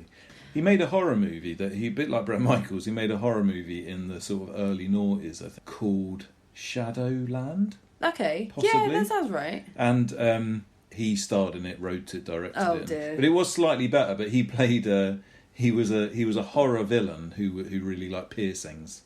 Oh, yes, you that told me one, about yeah. this. So that kind of tells you the sort of era that it was. Yeah. It was when piercings were sort of like, whoa, you've got a Yeah. pierced nose. Whoa. Oh my god! I bet you're into all sorts of bondage. But this film was like, God, imagine if that was really true, and it was just full of those like goth clubs Nice. where girls are kissing in the background and stuff. Do you know what I mean? Like, Yeah. Another interesting tidbit about Dee Snider, which we mentioned before, is he was one of the people that got up and spoke at the Satanic Panic. Oh yeah. That the hearing they had about if they were going to ban put censorship on music and stuff, and he went in, beautiful blonde hair flowing, ripped jeans, vest, and then spoke so eloquently and wonderfully. We put it on the playlist before, but we'll probably do it again. Yeah. I mean, if you haven't listened to our Satanic Panic episode, you should go back and listen to it, because it's actually it was a very interesting time, and I suppose all of this was actually going on with that, and Yeah. a lot of these bands did get caught up in it. I mean, Wasp did, Motley Crue did, definitely. Yeah. So I think Twisted Sister, I Wanna Rock is probably like the perfect way to finish a cock rock mixtape. I as well, definitely agree. really. It's bad. One band that we haven't mentioned throughout this is a little known cock rock band whose name is Vane. Mm-hmm.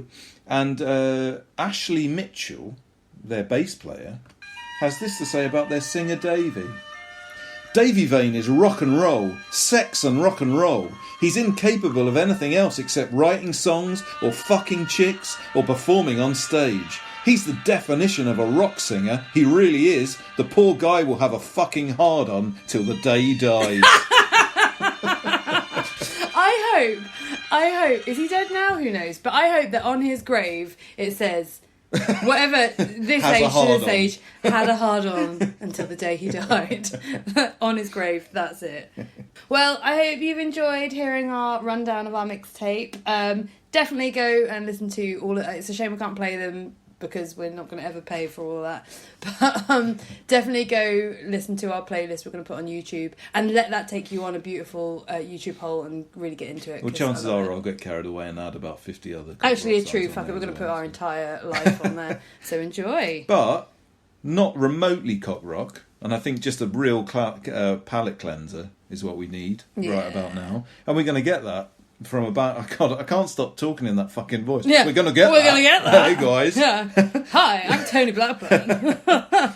We are going to get that from this band who are from Los Angeles, actually, but nothing to do with the Sunset Strip. They're called Auxilio. This song is from their EP from last year, which is called Me PL. It's available on cassette and CD, but you can also get a free download from their Bandcamp. And the song that we're going to play is called Religion Hypocrita. So this is Auxilio.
Pictures up. Rolling. Rolling. It's the trash. It's the sweet, sweet trash. Avoid fainting. Keep repeating. I love what I see. Leave the auditorium. It's only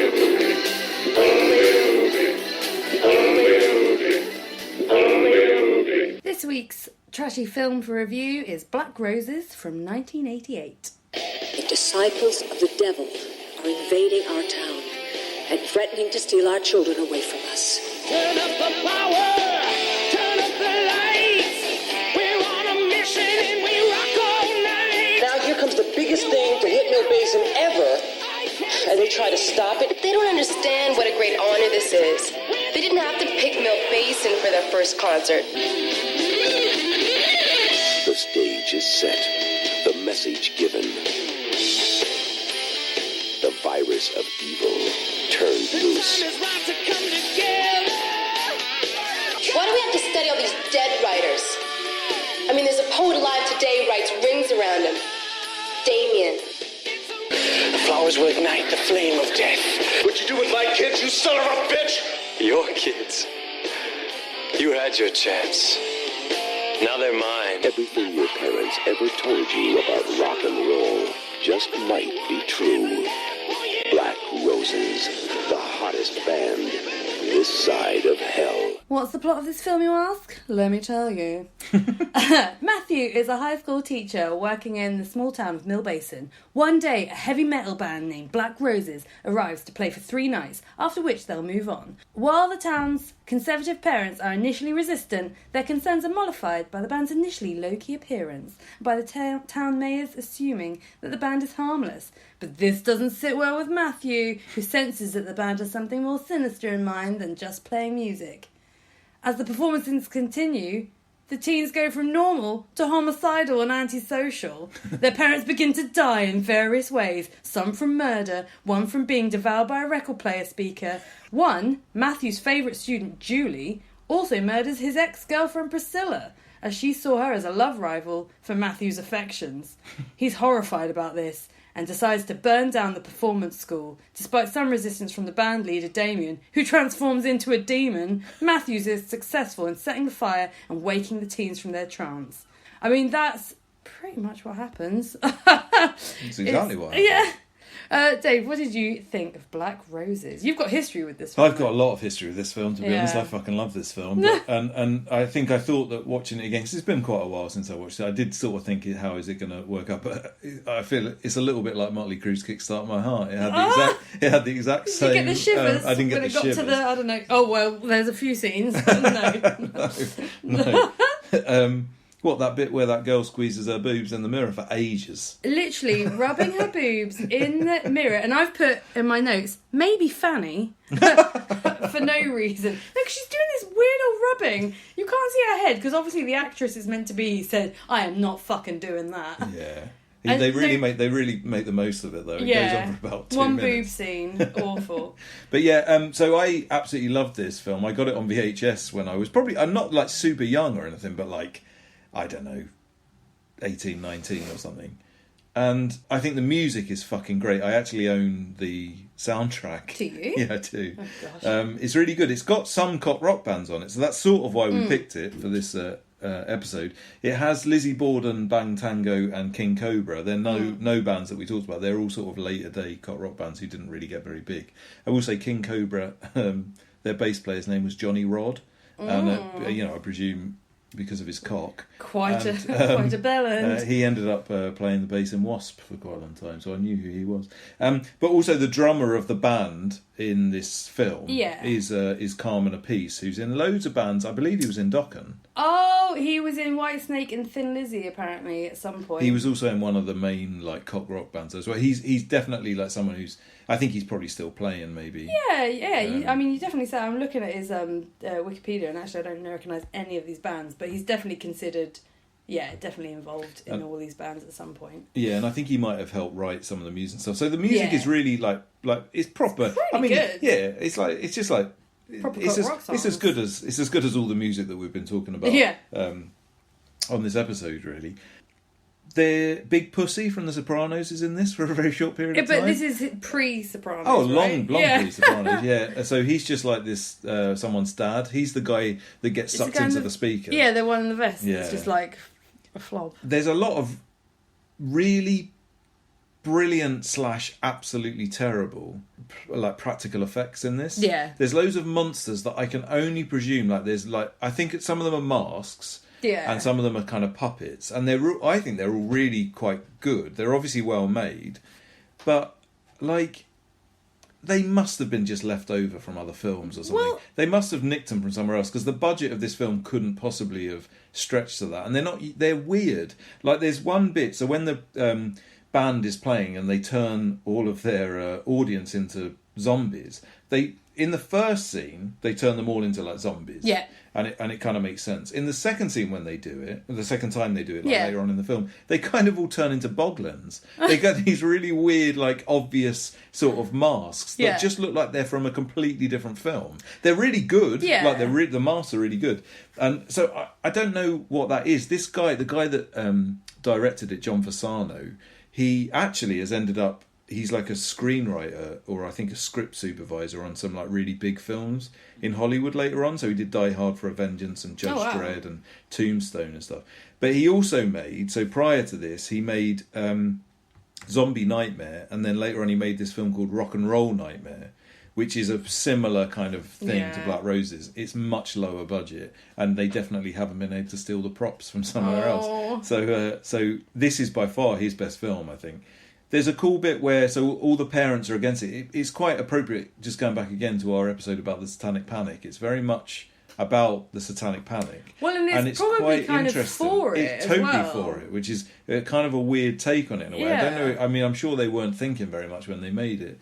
But the whole point of this is that the town... It's a bit like Footloose. Yeah. Like in Footloose, where they try and ban dancing. Kevin Bacon. Go on, bringing this round. There he goes. This is radio. Whoop, whoop. And it's a bit like that. Like, you know, all of the parents are up in arms because there's a rock concert coming to their small town. And then the parents actually they all go and watch them. And they initially play this, like, soft rock And they're all song. in white. They're all in nice suits and stuff. But the weird thing is, I will say this, like, then they all say, oh, I've seen enough, this is fine, there's obviously no problem with this, and they all leave. And the idea is then the lights go down and they turn into this heavy metal band. But actually, the music that they play... as both things isn't really. It's not like they suddenly come out and sound like they don't sound like Slayer. Well, he wears a lovely outfit. His outfit is quite. It's quite a thing. He could easily be in Wasp with that outfit. Definitely. And he's a very unusual man. I definitely don't think he's a rocker in any way. No. He's a lot of people in this film strike me as kind of being like trained dancers or something. He's very. He doesn't come across in a. No. Yeah, I mean, I guess they're all just like bad actors, I suppose. Yeah. But there's even the main guy in it, who, by the way, may well claim to be a schoolchild, is definitely in his 40s. I'd say, if not, I mean, definitely in his 30s. Oh yeah, he's not a young person. Like he does a lot of things where he's just sort of. Like considering he's supposed to be like a tough kid who's into heavy metal, he's quite flamboyant in some of his. There's this bit where he's talking to a girl and he's asking her why she won't go out with him, and he's sort of doing this kind of almost like singing in the rain kind of dance, where he's jumping up on all the shop windows and stuff, and it's extremely. It just looks like a really bad dance student doing a dance. So that's a bit strange, but I kind of like it. Those sorts of things I kind of quite like about it. Like it doesn't feel real, and I think that's the sort of film that I like. To be perfectly honest when with you. it's so ridiculous. It has a very strange synth score. So the music, the actual songs that they make, and the songs in the background and stuff are really great. But but the score is like two different pieces of music that just sound like someone fucking about on a keyboard, and it's weird because there's no atmosphere to them. One of them's kind of a bit upbeat, and one of them's a bit downbeat. But it doesn't really seem to matter what's going on the screen. They just pick between them at random. Before the guy from The Sopranos gets sucked into the speaker, it keeps playing a record, and the record slowly but surely becomes like it starts to bubble and smoke and stuff.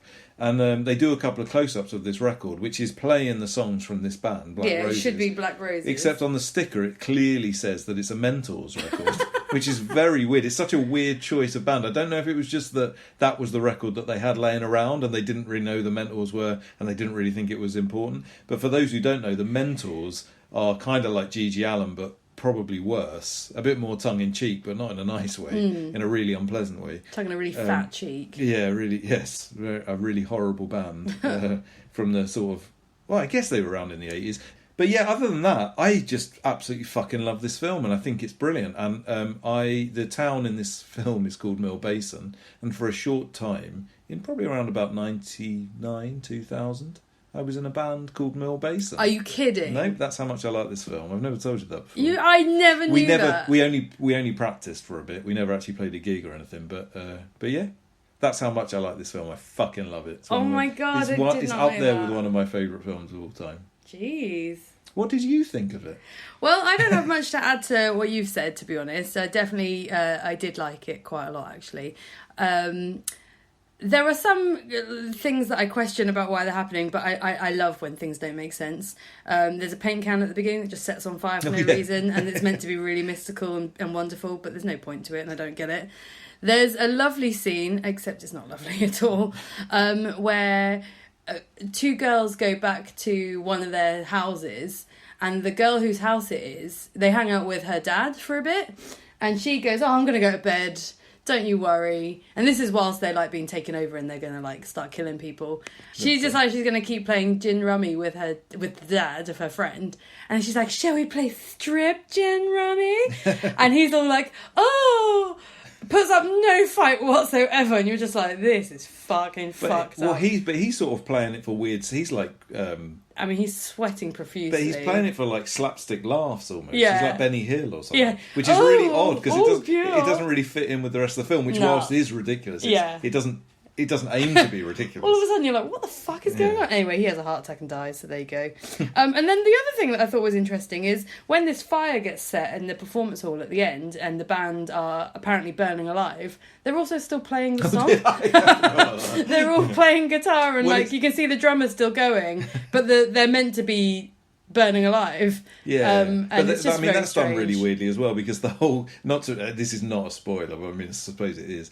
The teacher just suddenly appears at the side of the stage while they're playing and starts throwing petrol on the stage, and like no one notices. and then he's trying to set a light, and it's only really late after he's there throwing petrol. They suddenly realise. Yeah, it's very weird. It is hilarious. But other than those little weird flaws, it is extraordinarily enjoyable to watch.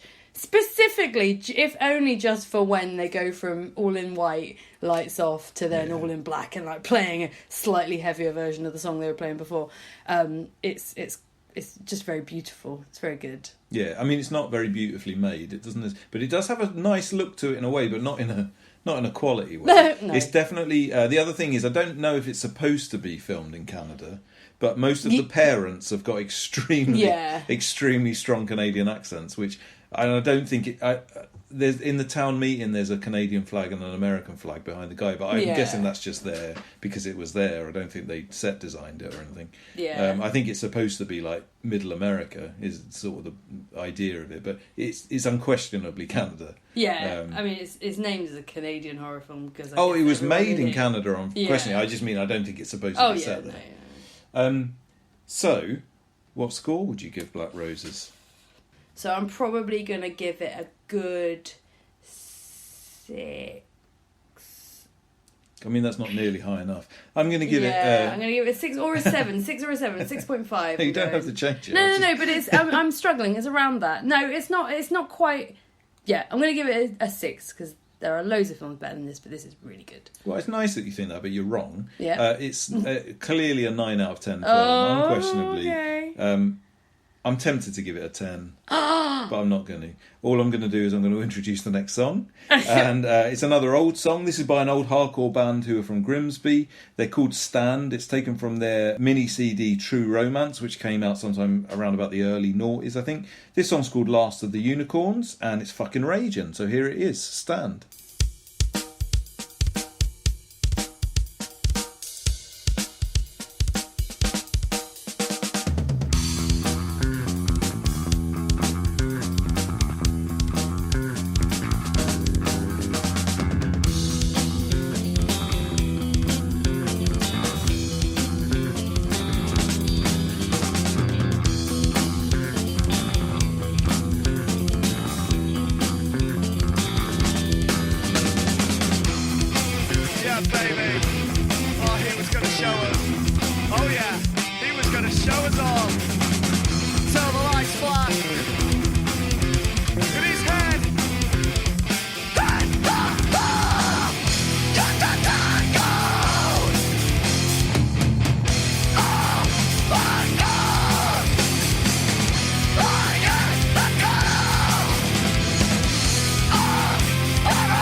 Go!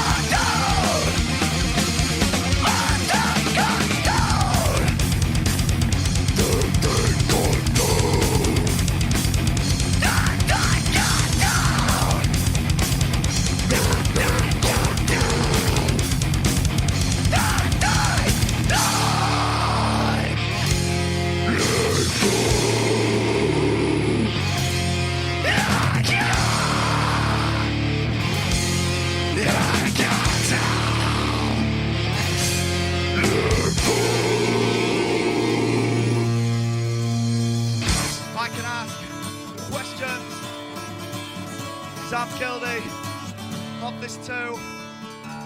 Taking the war. To my friend, the neighbour. But I will help you, even if it hurts you. My peace of mind is worth more.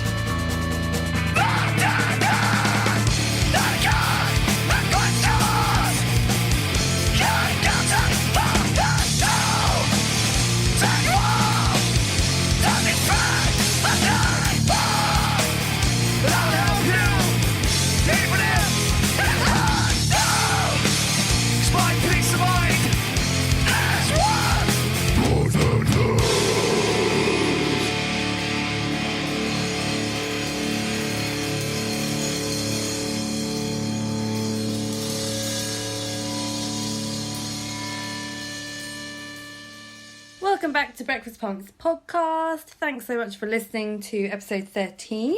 I hope you've enjoyed it. Make sure you are following us on social media.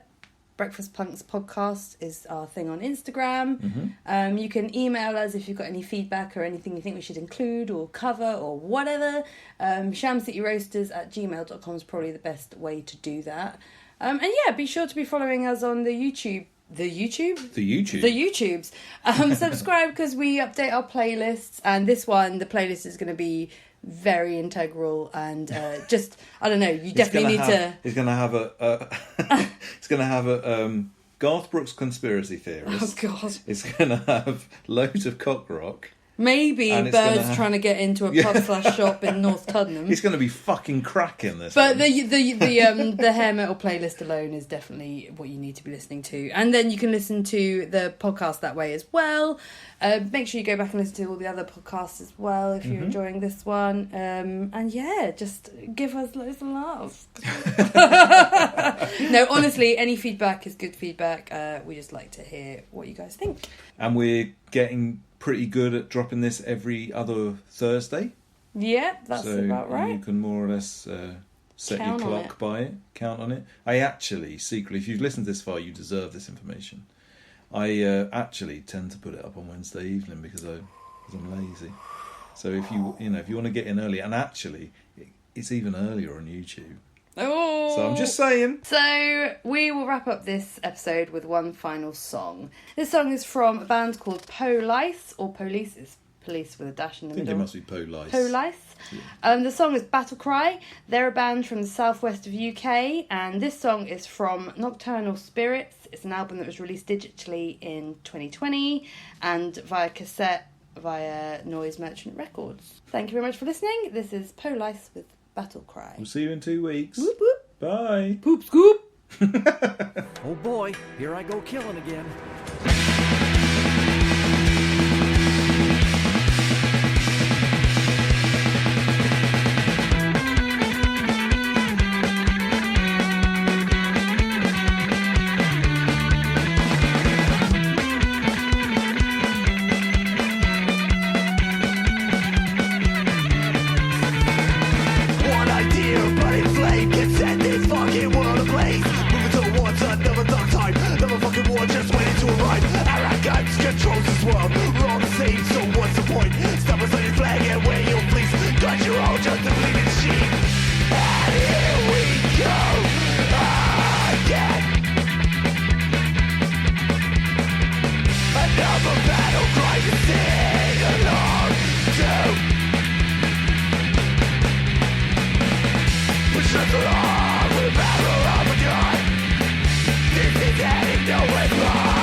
The early 80s?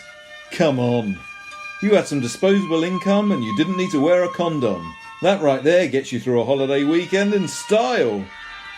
David Lee Roth. David Lee Roth, 1994. What the fuck? Boom, shakalaka. Don't press the wrong button.